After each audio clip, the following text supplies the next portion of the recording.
The 3 body problem എന്ന് പറഞ്ഞിട്ട് best seller ആയിട്ടുള്ള ഒരു സയൻസ് ഫിക്ഷൻ നോവൽ ഉണ്ട്. ഈ നോവലിനെ ആസ്പദമാക്കിയിട്ടാണ് ഇതേ പേരിൽ ഈ ഒരു സീരീസ് ഇവർ ചെയ്തിരിക്കുന്നത്. ഒരു കോംപ്ലക്സ് ആയിട്ടുള്ള ഒരു സ്റ്റോറിയാണ് നോവലിലുള്ളത്. അപ്പൊ ഇതിനെ എങ്ങനെ സീരീസ് ആക്കുന്നുള്ള ചർച്ചകളായിരുന്നു ഇത് ഇറങ്ങുന്നത് വരെ. അതേപോലെ വേറൊരു കാര്യം, ഗെയിം ഓഫ് ത്രോൺസ് ഉണ്ടാക്കിയ ഡേവിഡ് ബെനോഫും DB വൈസും ആണ് ഈ ഷോ ഉണ്ടാക്കിയിരിക്കുന്നത്. ഗെയിം ഓഫ് ത്രോൺസിന്റെ 8ാമത്തെ സീസൺ പോലെ 8 നിലയിൽ പൊട്ടോ എന്നൊരു സംശയം ഉണ്ടായിരുന്നു. പക്ഷെ അങ്ങനെ ഒന്നും സംഭവിച്ചില്ല. കിട്ടിലനായിട്ട് തന്നെ എടുത്തു വെച്ചിട്ടുണ്ട്. ഒരു രക്ഷയില്ല എന്ന് തന്നെ പറയാം. സെക്കൻഡ് സീസണിന് വേണ്ടി വെയിറ്റിംഗ് ആണ്. അപ്പൊ ഫസ്റ്റ് സീസണിന്റെ ഡീറ്റെയിൽഡ് ആയിട്ടുള്ള ഒരു എക്സ്പ്ലനേഷൻ ആണ് നമ്മളിവിടെ കാണാൻ പോകുന്നത്. ഒട്ടും സമയം കളയുന്നില്ല, നേരെ വീഡിയോയിലോട്ട് കിടക്കാം. ഇപ്പൊ നമ്മൾ ജീവിക്കുന്നത് ഒരുപാട് സയന്റിഫിക് അഡ്വാൻസ്ഡ് ആയിട്ടുള്ള ഒരു സൊസൈറ്റിയിലാണ്. ഒരുപാട് പുതിയ പുതിയ ഇൻവെൻഷൻസ് ഒക്കെ നടന്നിട്ടുണ്ട്. ഈ പാർട്ടിക്കൽ ആക്സിലറേറ്റർ എന്ന് പറഞ്ഞിട്ടുള്ള എക്സ്പെരിമെന്റ് ഇല്ലേ, അതൊക്കെ ഇപ്പൊ ലോകത്തിന്റെ എല്ലാ രാജ്യങ്ങളിലും ഉണ്ട്. അങ്ങനെ സയന്റിഫിക്കലി നമ്മൾ ഒരുപാട് മുന്നേറിയിരിക്കുന്നു. അപ്പൊ ഇപ്പൊ നമ്മൾ നേരെ പോകുന്നത് ഇംഗ്ലണ്ടിലെ പാർട്ടിക്കൽ ആക്സിലറേറ്ററിന്റെ എക്സ്പെരിമെന്റ് നടക്കുന്ന ആ ഒരു ലാബിലേക്കാണ്. ഈ ലാബിന്റെ എക്സ്പെരിമെന്റിന്റെ ഹെഡാണ് വീര എ പറഞ്ഞിട്ടുള്ള ഒരു പെൺകുട്ടി. അപ്പൊ ഈ വീര പെട്ടെന്ന് ഒരു കാരണവുമില്ലാതെ സൂയിസൈഡ് ചെയ്യുകയാണ് ഈ ലാബിന്റെ അകത്ത് വെച്ചിട്ട് തന്നെ. ഒരു എക്സ്പ്ലനേഷനും ആർക്കും കണ്ടുപിടിക്കാൻ പറ്റുന്നില്ല എന്തിനാണ് സൂയിസൈഡ് ചെയ്തതെന്ന്. അപ്പൊ വീരയുടെ ഈ ഒരു മരണം വീരയുടെ സ്റ്റുഡൻസിനെ വല്ലാതെ ബാധിക്കുന്നു. ഇവിടെ വെച്ചിട്ടാണ് നമ്മുടെ മെയിൻ ക്യാരക്ടേഴ്സ് നമ്മൾ പരിചയപ്പെടുന്നത്. ഓക്സ്ഫോർഡ് 5 എന്ന് പറഞ്ഞിട്ടാണ് ഇവരെ അറിയപ്പെടുന്നത്. ഓക്സ്ഫോർഡ് യൂണിവേഴ്സിറ്റിയിൽ പഠിച്ചിരുന്ന സ്റ്റുഡൻസ് ആണ് ഈ 5 പേരും. Oggy, Jin, Jack, Will, Sol. ഈ 5 പേരുടെ കഥയാണ് ഈ സീരീസിലുള്ളത്. ഇവരുടെ പേരുകളൊക്കെ നമുക്ക് വഴിയെ നോട്ട് ചെയ്ത് പോവാം. ആദ്യം നമ്മൾ നോക്കുന്നത് ഓഗിയുടെ കേസാണ്. ഓഗി പറഞ്ഞ ഈ ഒരു പെൺകുട്ടിക്ക് കുറച്ച് ദിവസമായിട്ട് ഒരു പ്രശ്നമുണ്ട്. എന്താന്ന് വെച്ച് കഴിഞ്ഞാൽ ഇടയ്ക്കിടയ്ക്ക് ഓരോ വിഷൻ വരികയാണ്. ആ വിഷനിൽ എന്താണ് കാണിക്കുന്നത് എന്ന് വെച്ച് കഴിഞ്ഞാൽ കൗണ്ട് ഡൗൺ പോലെ കുറച്ച് നമ്പേഴ്സ് ഇങ്ങനെ മാറി മാറിക്കൊണ്ടേയിരിക്കുകയാണ്. അതായത് എന്തോ ഒരു കാര്യം വരാൻ പോകുന്നുണ്ട് എന്ന് കാണിക്കുന്നതിന്റെ കൗണ്ട് ഡൗൺ പോലെയാണ് ഈ വിഷൻ ഓഗിയുടെ മുന്നിലേക്ക് ഇങ്ങനെ വരുന്നത്. ആദ്യമൊക്കെ വെറുതെ വിട്ടെങ്കിലും പിന്നെ ഇത് എന്തോ ഒരു കാര്യം ഉണ്ടെന്ന് ഓഗിക്ക് മനസ്സിലാവുന്നുണ്ട്.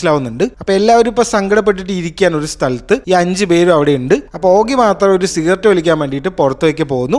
ഒറ്റയ്ക്ക് ഇരുന്നിട്ടാണ് വലിക്കുന്നത്. അപ്പൊ പെട്ടെന്ന് മിസ്റ്റീരിയസ് ആയിട്ടുള്ള ഒരു പെൺകുട്ടി വരുന്നു. ടാറ്റിയാന എന്നാണ് ഈ പെൺകുട്ടിയുടെ പേര്. ഇതൊന്ന് നോട്ട് ചെയ്യണം. ഈ സീരീസിൽ ഒരുപാട് ആൾക്കാരൊന്നും ഇല്ല, കുറച്ച് പേരേ ഉള്ളൂ. അതുകൊണ്ട് തന്നെ ക്യാരക്ടേഴ്സിനൊക്കെ നമുക്ക് പെട്ടെന്ന് മനസ്സിലാവും. അപ്പൊ ഇവിടെ ടാറ്റിയാനയാണ് ഒരു കാര്യം പറയുന്നത് ഓഗിയുടെ അടുത്ത്. ഇപ്പൊ നീ ഒരു വിഷൻ കാണുന്നുണ്ടല്ലോ, ഈ നമ്പേഴ്സ് 0 ആയി കഴിഞ്ഞാൽ നീ മരിക്കും. അങ്ങനെ ആവാതിരിക്കാൻ വേണ്ടി നീ ഒരു കാര്യം ചെയ്യണം. നിന്റെ റിസർച്ച് ഉണ്ടല്ലോ, നാനോ ഫൈബറിൽ നീ ഇപ്പൊ റിസർച്ച് ചെയ്യുന്നുണ്ടല്ലോ, അത് നീ സ്റ്റോപ്പ് ചെയ്യണം. ആ പ്രൊജക്ട് തന്നെ ഷട്ട് ഡൗൺ ചെയ്യണം. ഇല്ലെങ്കിൽ നീ മരിക്കും. ഇപ്പൊ സംഭവം എന്താന്ന് വെച്ച് കഴിഞ്ഞാൽ ഇങ്ങനെ ഒരു വിഷൻ കാണുന്നുണ്ട് എന്നുള്ള കാര്യം ഓഗി അടുത്ത ഫ്രണ്ട്സിനോട് പോലും ഒന്നും പറഞ്ഞിട്ടില്ല. അപ്പൊ ഈ കാര്യം ഈ പെൺകുട്ടിക്ക് എങ്ങനെ അറിയും? നീ ആരാണ്, ഞാൻ നിന്നെ എങ്ങനെ വിശ്വസിക്കും എന്ന് ഓഗി ഒരു കോമൺ ക്വസ്റ്റ്യൻ ചോദിക്കും. അപ്പൊ ടാറ്റിയാന ഒരു കാര്യം പറയും, നീ ഒരു കാര്യം ചെയ്യ്, നാളെ മിഡ്നൈറ്റ് ആവുമ്പോ രാത്രി 12 മണിക്ക് ആകാശത്തേക്ക് ഒന്ന് നോക്കിക്കോ. ഈ ചോദിച്ചതിന്റെ ആൻസർ നിനക്ക് നാളെ 12 മണിക്ക് കിട്ടും എന്ന് പറയും. അതും പറഞ്ഞിട്ട് ടാറ്റിയാന ഒറ്റ പോക്ക് അങ്ങോട്ട് പോകും. അപ്പൊ ആകെ സ്ട്രേഞ്ച് ആയിട്ടുള്ള കുറച്ച് കാര്യങ്ങളാണ് സംഭവിക്കുന്നത്. അങ്ങനെ ആ ഒരു രാത്രി 12 മണിയായപ്പോ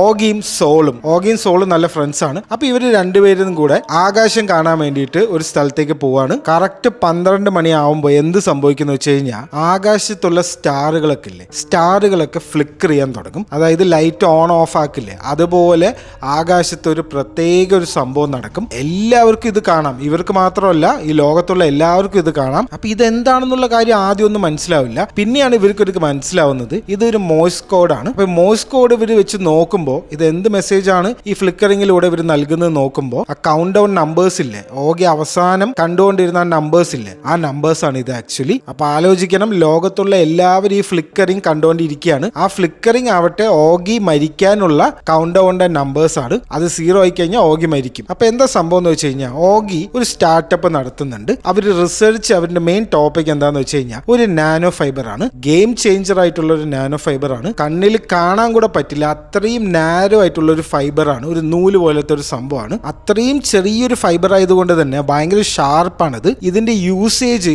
പല ഇൻഡസ്ട്രീസിലും ഈസി ആയിട്ട് ഇംപ്ലിമെന്റ് ചെയ്യാൻ പറ്റും. ഒരു ഒബ്ജക്റ്റിനെയൊക്കെ കട്ട് ചെയ്യണം എന്ന് പറഞ്ഞു കഴിഞ്ഞാൽ വളരെ ഈസി ആയിട്ട് ഇനി ചെയ്യാൻ പറ്റും. അപ്പൊ അടുത്ത ദിവസം ഈ എക്സ്പെരിമെന്റ് ഒക്കെ നടന്ന് സക്സസ്ഫുൾ ആയിട്ടും ഓഗി എന്ത് ചെയ്യുന്നു വെച്ച് കഴിഞ്ഞാൽ ഈ പ്രൊജക്ട് ഷട്ട് ഡൗൺ ചെയ്യും. ഓഗി എല്ലാവരോടും വീട്ടിൽ പോകാൻ പറയും. ഇനി ഇങ്ങനെ ഒരു സംഭവം നമ്മൾ ചെയ്യുന്നില്ല എന്ന് പറഞ്ഞിട്ട് ആ ഇൻവെസ്റ്ററിനെ എല്ലാവരെയും ഇറക്കി വിടും. ഇനി നമ്മൾ ഇത് ചെയ്യുന്നില്ല എന്ന് പറയും. അങ്ങനെ പറഞ്ഞപ്പോ തൊട്ട് ആ കൗണ്ട് ഡൗൺ പിന്നെ കാണുകയില്ല ഓഗി. പെട്ടെന്ന് തന്നെ അത് മാഞ്ഞു പോകും. അതുവരെ ഈ കൗണ്ട് ഡൗൺ ഇങ്ങനെ ഇടയ്ക്കിടയ്ക്ക് വന്നുകൊണ്ടേ ഇരിക്കുന്നുണ്ട്. മരിക്കാനുള്ള കൗണ്ട് ഡൗൺ ആണല്ലോ, ആരായാലും ഒന്ന് പേടിച്ചു പോകും. അത് തന്നെയാണ് ഇപ്പൊ ഇവിടെ ഓഗിയും ചെയ്യുന്നത്. പേടിച്ചിട്ട് സ്വന്തം റിസർച്ച് നിർത്തിവെക്കും. അപ്പൊ ഇത് കഴിഞ്ഞതും ഒരാൾ വരും ഓഗിനെ കാണാൻ വേണ്ടിയിട്ട്. ക്ലാരൻസ് എന്നാണ് ഇയാളുടെ പേര്. അപ്പൊ ക്ലാരൻസ് വന്നിട്ട് ഓഗിന്റെ അടുത്ത് ഒരു കാര്യം എക്സ്പ്ലെയിൻ ചെയ്യും. അതായത് നിങ്ങളൊരു കാര്യം മനസ്സിലാക്കണം, ലോകത്ത് പല സ്ഥലത്തായിട്ട് സയന്റിസ്റ്റുകൾ സൂയിസൈഡ് ചെയ്തുകൊണ്ടേയിരിക്കുകയാണ്. എന്താണ് കാരണം എന്നൊന്നും അറിയില്ല. അയാള് ഇത് ഇൻവെസ്റ്റിഗേറ്റ് ചെയ്തുകൊണ്ടിരിക്കുന്ന ആളാണ്. അതായത് ഒരു കാരണമില്ലാതെ ഈ സയന്റിസ്റ്റുകൾ ഇങ്ങനെ സൂയിസൈഡ് ചെയ്തുകൊണ്ടേയിരിക്കുകയാണ്. എന്തിനാണ് ഇവരിത് ചെയ്യണമെന്നും അറിയില്ല.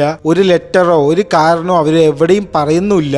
ഒരു പിടിയുമില്ല ആർക്കും. ക്ലാരൻസ് ആണെങ്കിൽ ആദ്യം മുതൽ തന്നെ ഇവരുടെ പിന്നാലെ തന്നെ ഉണ്ട്. ഈ വീര മരിച്ചല്ലോ, അപ്പൊ വീര മരിച്ചതും ഇയാളുടെ ഇൻവെസ്റ്റിഗേഷന്റെ പാർട്ടാണ്. ഈ സ്റ്റാർസ് മുഴുവൻ ഫ്ലിക്കർ ചെയ്തതും എല്ലാം ഇയാളും കണ്ടിട്ടുണ്ട്. അപ്പൊ എല്ലാ കാര്യങ്ങളും മൂപ്പർക്ക് അറിയാം. ഈ സീരീസിന്റെ ഒരു ഗുണം തന്നെ ഇങ്ങനെയാണ്. അതായത് ഒന്ന് സ്പൂൺ ഫീഡ് ചെയ്യോ ഒന്നുമില്ല, എല്ലാ കാര്യങ്ങളും എല്ലാവർക്കും അറിയാം. ഒരു കാര്യം റിവീൽ ചെയ്യാൻ വേണ്ടി നമ്മൾ വെയിറ്റ് ചെയ്തിരിക്കൊന്നും വേണ്ട, പെട്ടെന്ന് തന്നെ കാര്യങ്ങളൊക്കെ നടന്നോളും. അപ്പൊ ഇനി നമ്മൾ നേരെ ഒരു പാസ്റ്റ് ഒരു ഫ്ലാഷ് ബാക്കിലേക്ക് പോവാണ്. ഇത് മനസ്സിലായാലേ നമ്മൾ ഈ സീരീസ് മൊത്തം നമുക്ക് മനസ്സിലാക്കാൻ പറ്റുള്ളൂ. 1960 ചൈനയ്ക്കാണ് നമ്മൾ പോകുന്നത്. 1960 അറിയാലോ, റവല്യൂഷൻ നടന്നുകൊണ്ടിരിക്കുകയാണ് ചൈനയിൽ ഒരു എക്സ്ട്രീമിസ്റ്റ് പാർട്ടി വന്നിട്ട് അവരെ എല്ലാവരും അറ്റാക്ക് ചെയ്തുകൊണ്ടിരിക്കുകയാണ്. അപ്പൊ അങ്ങനെ ഒരു പ്രൊഫസറിനെ ഒരു പ്രശ്നത്തിൽ പേരിൽ ഒരുപാട് ആൾക്കാരുടെ മുന്നിൽ വെച്ചിട്ട് അവർ വിചാരണ ചെയ്യുകയാണ്. എന്ത് തെറ്റാ ചെയ്തതെന്ന് വെച്ച് കഴിഞ്ഞാൽ പ്രൊഫസർ ശരിക്കുള്ള സയൻസ് പഠിപ്പിച്ചു. ഇവരുടെ പാർട്ടി പ്രൊപ്പഗൻഡ പഠിപ്പിക്കുന്നതിന്റെ പകരം ശരിക്കുള്ള സയൻസ് പഠിപ്പിച്ചു എന്നുള്ള ഒരു കുറ്റം ചെയ്തതുകൊണ്ട് ആ പ്രൊഫസറിനെ പൊതുവിചാരണ ചെയ്യുകയാണ് ഇവിടെ വെച്ചിട്ട്,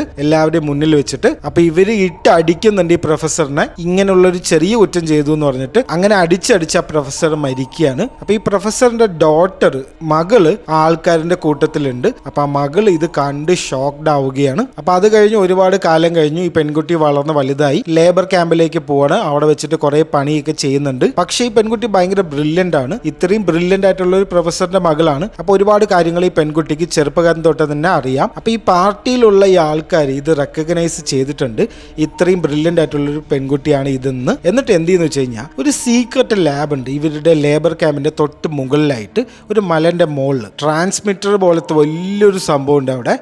അവിടെ സീക്രട്ട് ആയിട്ട് എന്തൊക്കെയോ ചെയ്യുന്നുണ്ട്. അത് മാത്രമേ ആൾക്കാർക്ക് അറിയുള്ളൂ. എന്താണ് സംഭവം എന്നോ അതിന്റെ ഉള്ളിൽ എന്താണെന്നൊന്നും ഒരാൾക്കും അറിയില്ല. അപ്പൊ ഈ പെൺകുട്ടിനെ അവരെ ലാബിന്റെ അകത്തേക്ക് കൊണ്ടുപോവുകയാണ്. അവിടെ വെച്ചിട്ടാണ് ഈ പെൺകുട്ടിക്ക് ഈ കാര്യങ്ങളൊക്കെ പറഞ്ഞു കൊടുക്കുന്നത്. നമ്മളും അപ്പോഴാണ് ഈ കാര്യം മനസ്സിലാവുന്നത്. എന്താ സംഭവം എന്ന് വെച്ച് കഴിഞ്ഞാൽ ഇവര് ഏലിയൻസിനെ കോൺടാക്ട് ചെയ്യാൻ നോക്കുകയാണ്. ആ ട്രാൻസ്മിറ്റർ ഉണ്ടെന്ന് പറഞ്ഞല്ലോ വലിയൊരു സംഭവം. അത് എന്ത് ചെയ്യണമെന്ന് വെച്ച് കഴിഞ്ഞാൽ മെസ്സേജസ് അയച്ചുകൊണ്ടിരിക്കുകയാണ്. അത് ആരെങ്കിലും റിസീവ് ചെയ്യുന്നുള്ള ഒരു പ്രതീക്ഷ കാരണം ഇങ്ങനെ അയച്ചുകൊണ്ടേയിരിക്കുകയാണ്. ഇത് എന്തിനാണ് ഇവർ ചൈനക്കാർ ഇത് ചെയ്യണമെന്ന് ചോദിച്ചു കഴിഞ്ഞാൽ അവര് വിശ്വസിക്കുന്നത് ഏലിയൻസ് ശരിക്കുണ്ട് എന്നാണ്.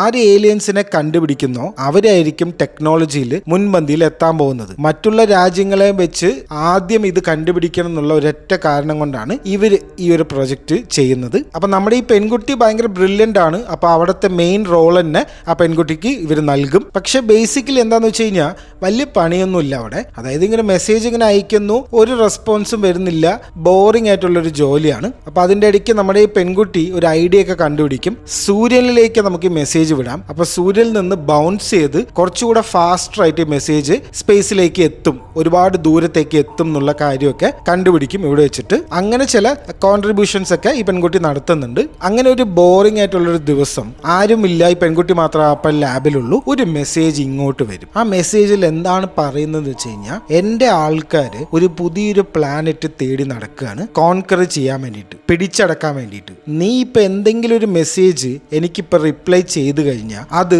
എന്റെ ആൾക്കാർ കാണും. അത് കണ്ടു കഴിഞ്ഞാൽ ഉടനെ അവര് അങ്ങോട്ട് വരും, നിങ്ങളെ കോൺകർ ചെയ്യും. അപ്പൊ സൂക്ഷിച്ച് എനിക്ക് റിപ്ലൈ ചെയ്താൽ മതി. ഞങ്ങൾ നിങ്ങളുടെ മെസ്സേജ് റിസീവ് ചെയ്തിട്ടുണ്ട്, പക്ഷെ ഇനി നീ എന്തെങ്കിലും അയച്ചു കഴിഞ്ഞാൽ നിങ്ങൾ പെട്ടു, സൂക്ഷിച്ച് ചെയ്യൂന്ന് ഉള്ള മെസ്സേജാണ് വരിക. അപ്പൊ ഈ പെൺകുട്ടി ഇത് കണ്ടതും ആകെ ഷോക്ക്ഡ് ആവും. എന്ത് ചെയ്യേണ്ടതെന്ന് അറിയില്ല. പുറത്തു പോയിട്ട് കാര്യമായിട്ട് ആലോചിക്കും. പക്ഷെ എന്താണ് ആലോചിക്കുന്നത് വെച്ച് കഴിഞ്ഞാൽ ഈ പെൺകുട്ടി ഇത്ര കാലം ജീവിച്ചത് ഭയങ്കര ബുദ്ധിമുട്ടിയിട്ടാണ്.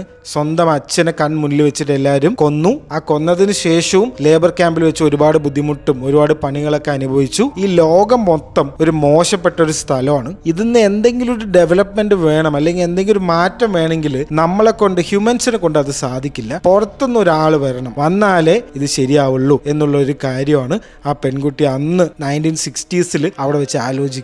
അങ്ങനെ പെൺകുട്ടി മടങ്ങി വന്നിട്ട് ഒരു മെസ്സേജ് അയക്കുകയാണ്. കം ആൻഡ് ഇൻവേഡ് അസ് എന്ന് പറഞ്ഞിട്ടുള്ള ഒരു മെസ്സേജ് അങ്ങോട്ട് അയക്കുകയാണ്.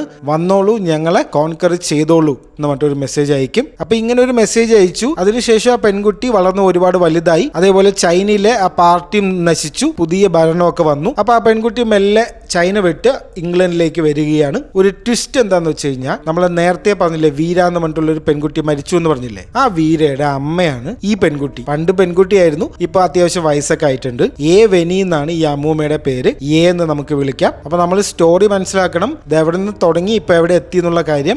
ഏലിയൻസിനെ ഇങ്ങോട്ട് വരൂ എന്ന് പറഞ്ഞ മെസ്സേജ് അയച്ച ആ പെൺകുട്ടിയുടെ മകളാണ് വീര. അപ്പൊ വളരെ ക്ലോസ് ആണ് വീരയുടെ സ്റ്റുഡൻസുമായിട്ട്. ജിൻ ഉണ്ടല്ലോ, നമ്മുടെ ഓക്സ്ഫോർഡ് ഫൈലെ ജിൻ ഉണ്ട്, അടുത്ത നമ്മുടെ മെയിൻ ക്യാരക്ടറാണ്. നല്ല ബന്ധമാണ് അവർ തമ്മിൽ. ജിൻ ആണെങ്കിൽ ബ്രില്യന്റ് ആയിട്ടുള്ള ഒരു ഫിസിസ്റ്റ് ആണ്. അങ്ങനെ വീരയുടെ ആ ഒരു ഫ്യൂണറലിന്റെ സമയത്ത് ജിന്നും എയും കൂടെ ഒരു റൂമിലിരുന്ന് സംസാരിക്കുന്നുണ്ട്. അപ്പൊ ജിന്നിന് ഒരുപാട് ചോദ്യങ്ങളുണ്ട്. കാരണം വീര അങ്ങനെ ഒരു സൂയിസൈഡ് ചെയ്യുന്ന ആളൊന്നും അല്ല. പിന്നെ എന്തിനാണ് ഈ സൂയിസൈഡ് ചെയ്തത് അമ്മയുടെ അടുത്ത് ചോദിക്കും. അതായത് വീര മരിക്കുന്നതിന്റെ തൊട്ട് മുന്നേ എന്തെങ്കിലും പെക്യുലർ ആയിട്ട് ഡിഫറെന്റ് ആയിട്ട് ചെയ്തിരുന്നോ, അങ്ങനെ എന്തെങ്കിലും ചെയ്തിട്ടുണ്ടായിരുന്നോ, എന്തെങ്കിലും വ്യത്യാസം ശ്രദ്ധിച്ചിട്ടുണ്ടായിരുന്നോ ചോദിക്കും. അപ്പൊ ഒരു കാര്യം ചെയ്യും, ഒരു VR ഹെഡ്സെറ്റ് പോലത്തെ ഒരു സംഭവം എടുത്ത് ജിന്നിന്റെ കയ്യിൽ കൊടുക്കും. എന്നിട്ട് പറയും പ്രത്യേകിച്ച് ഒന്നും ചെയ്തിരുന്നില്ല വീര മരിക്കുന്നതിന് മുന്നേ, പക്ഷെ ഈ VR ഹെഡ്സെറ്റ് എന്തോ ഒരു ഗെയിമിംഗ് ഹെഡ്സെറ്റ് പോലത്തെ ഒരു സംഭവമാണ് ഇത് വെച്ചിട്ട് ഒരുപാട് നേരം ഗെയിം കളിച്ചിരുന്നു എന്ന് പറയും. എനിക്ക് ഇനി ഇത് വേണ്ട, നീ വേണമെങ്കിൽ വെച്ചോന്ന് പറഞ്ഞിട്ട് ജിന്നിന്റെ കയ്യിൽ ഈ ഹെഡ്സെറ്റ് കൊടുക്കും. അപ്പൊ ജിന്ന് വീട്ടിൽ വന്നിട്ട് ഈ ഹെഡ്സെറ്റ് ഇട്ട് നോക്കും, ഇതെന്താ ഇപ്പൊ ഇത്ര വലിയ സംഭവം, ഗെയിമോ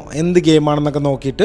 കാരണം ഈ സയന്റിസ്റ്റുകൾക്ക് അല്ലെങ്കിലേ സമയമില്ലേ ഗെയിം കളിക്കാനൊക്കെ എവിടെന്നാ സമയം. അപ്പൊ എന്തോ ഒരു പന്തികേട് ഉണ്ടല്ലോ എന്ന് പറഞ്ഞിട്ട് ഗെയിമിൽ ഒന്ന് ഇട്ട് നോക്കും VR ഹെഡ്സെറ്റ്. ഒരു ഫ്യൂച്ചറിസ്റ്റിക് ഡിസൈൻ ഒക്കെയാണ് ഈ ഹെഡ്സെറ്റിനുള്ളത്, നമ്മുടെ വിഷൻ പ്രോ ഒക്കെ പോലെ. അപ്പൊ ഈ ഹെഡ്സെറ്റ് വെച്ചതും ഭയങ്കര റിയലിസ്റ്റിക് ആയിട്ടുള്ള ഒരു ഗെയിം. അതിൽ ആൾക്കാർക്ക് ഭയങ്കര റിയൽ, അതേപോലെ ഭയങ്കര അഡ്വാൻസ്ഡ് ആയിട്ടുള്ള ഒരു ടെക്നോളജി. ഈ ഭൂമിയിൽ ഇപ്പോൾ ഉള്ള ഈ ഒരു VR ഹെഡ്സെറ്റും ഈ ഒരു വിഷ്വൽ ഗ്രാഫിക്സ് ഒക്കെ വെച്ചിട്ട് കമ്പയർ ചെയ്യുമ്പോൾ അതിനേക്കാളും മുകളിൽ വരുന്ന എന്തൊരു ടെക്നോളജി ഉള്ള ഒരു VR ഹെഡ്സെറ്റ്. ഭയങ്കര ഇൻട്രസ്റ്റിംഗ് ആവും ജിന്നിന് ഈ കാര്യം. അപ്പൊ ഇതിലൊരു ഗെയിം ഉണ്ട്, ഇതിൽ ഒറ്റ ഗെയിമേ ഉള്ളൂ. ആ ഗെയിമാണ് നമ്മൾ മനസ്സിലാക്കേണ്ട അടുത്തൊരു കാര്യം, ഭയങ്കര ഇമ്പോർട്ടന്റ് ആണ് ഇത്. അപ്പൊ ഈ ഗെയിമിലെ മെയിൻ മിഷൻ എന്താന്ന് വെച്ച് കഴിഞ്ഞാൽ ആ ഒരു വേൾഡ് രക്ഷിക്കണം. ഇവരെ ഗെയിമിൽ എത്തിച്ചേരുന്ന ഒരു സ്ഥലമുണ്ട്, ആ സ്ഥലം രക്ഷിക്കണം.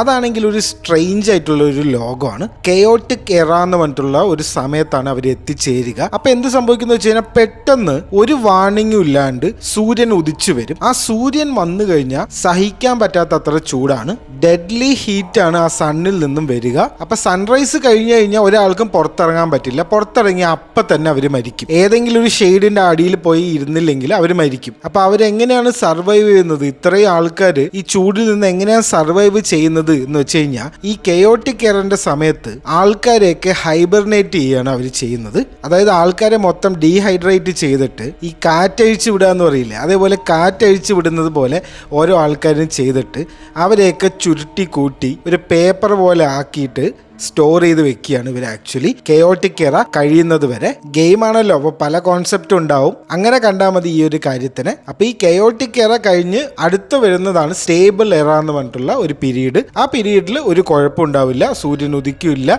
വലിയ ചൂടൊന്നും വരില്ല, സമാധാനമായിട്ട് ജീവിക്കാം. ആ സമയത്ത് ഈ ഹൈബർനേറ്റ് ചെയ്യാൻ വെച്ച ആൾക്കാരിനെയൊക്കെ ഇവർ എന്ത് ചെയ്യുന്ന വെച്ച് കഴിഞ്ഞാൽ ആ ചുരുട്ടിക്കൂട്ടി വെച്ചിട്ടുണ്ടല്ലോ ഓരോ ആൾക്കാരിനെ, അവരിനെ വെള്ളത്തിലേക്ക് എടുത്തിടും. റീഹൈഡ്രേറ്റ് ചെയ്യാൻ വേണ്ടിയിട്ടാണ് അങ്ങനെ ചെയ്യുന്നത്. അങ്ങനെ ചെയ്യുന്നത് വഴി അവർ വീണ്ടും ജീവിച്ചു വരും, ബാക്ക് ടു നോർമൽ ആവും, ഒരു കുഴപ്പമുണ്ടാവില്ല. അപ്പൊ ഇതിൽ എന്താണ് സോൾവ് ചെയ്യേണ്ടത്, എങ്ങനെയാണ് ഈ ലോകത്തിനെ രക്ഷിക്കേണ്ടതെന്ന് വെച്ച് കഴിഞ്ഞാൽ എപ്പോഴാണ് കെയോട്ടിക് എറ എപ്പോഴാണ് സ്റ്റേബിൾ എറ വരിക എന്നത് ആർക്കും അറിയില്ല. അത് കാൽക്കുലേറ്റ് ചെയ്യാനുള്ള സിസ്റ്റം അന്ന് അവർ കണ്ടുപിടിച്ചിട്ടില്ല. കാരണം ഇത് പെട്ടെന്ന് മാറി മാറി വരും. ഒരു വാർണിംഗ് ഇല്ലാണ്ടാണ് പെട്ടെന്ന് സൂര്യൻ ഉദിച്ച് അങ്ങോട്ട് വരിക. അപ്പൊ ജിന്ന് ആ ഗെയിമിന്റെ അകത്തുണ്ട്, ജിന്ന് ഇതെല്ലാം കാണുന്നുണ്ട്. അപ്പൊ അങ്ങനെ ഓരോ കാര്യങ്ങൾ കണ്ടുവരുന്നതിന്റെ ഇടയ്ക്ക് ഇങ്ങനെ കുറച്ച് കാര്യങ്ങൾ കാണും. അതായത് ഓരോ ഗെയിമിന്റെ ഉള്ളിൽ വേറെ ആൾക്കാരൊക്കെ വന്നിട്ട് ഇത് സോൾവ് ചെയ്യാൻ നോക്കുന്നുണ്ട്. അവർ സയൻസ് ഒന്നും അല്ല ഫോളോ ചെയ്യുന്നത്, മിസ്റ്റിസിസം ഒക്കെയാണ് അവർ ഫോളോ ചെയ്യുന്നത്. അപ്പൊ അങ്ങനെ ഒരാൾ വന്ന് ചെയ്യും, അപ്പൊ അതൊന്നും വർക്ക് ചെയ്യില്ല, ആ റീഡിങ്സ് ഒക്കെ റോങ് ആയിരിക്കും. അങ്ങനെ ആ സിവിലൈസേഷൻ തന്നെ നശിച്ചു പോകും. അപ്പൊ ജിൻ എന്ത് ചെയ്യുന്നു വെച്ച് കഴിഞ്ഞാൽ ഇത്രയും വലിയ കാര്യമൊക്കെ കണ്ടതാണല്ലോ ഈ ഗെയിമിന്റെ അകത്ത് ചെന്നിട്ട്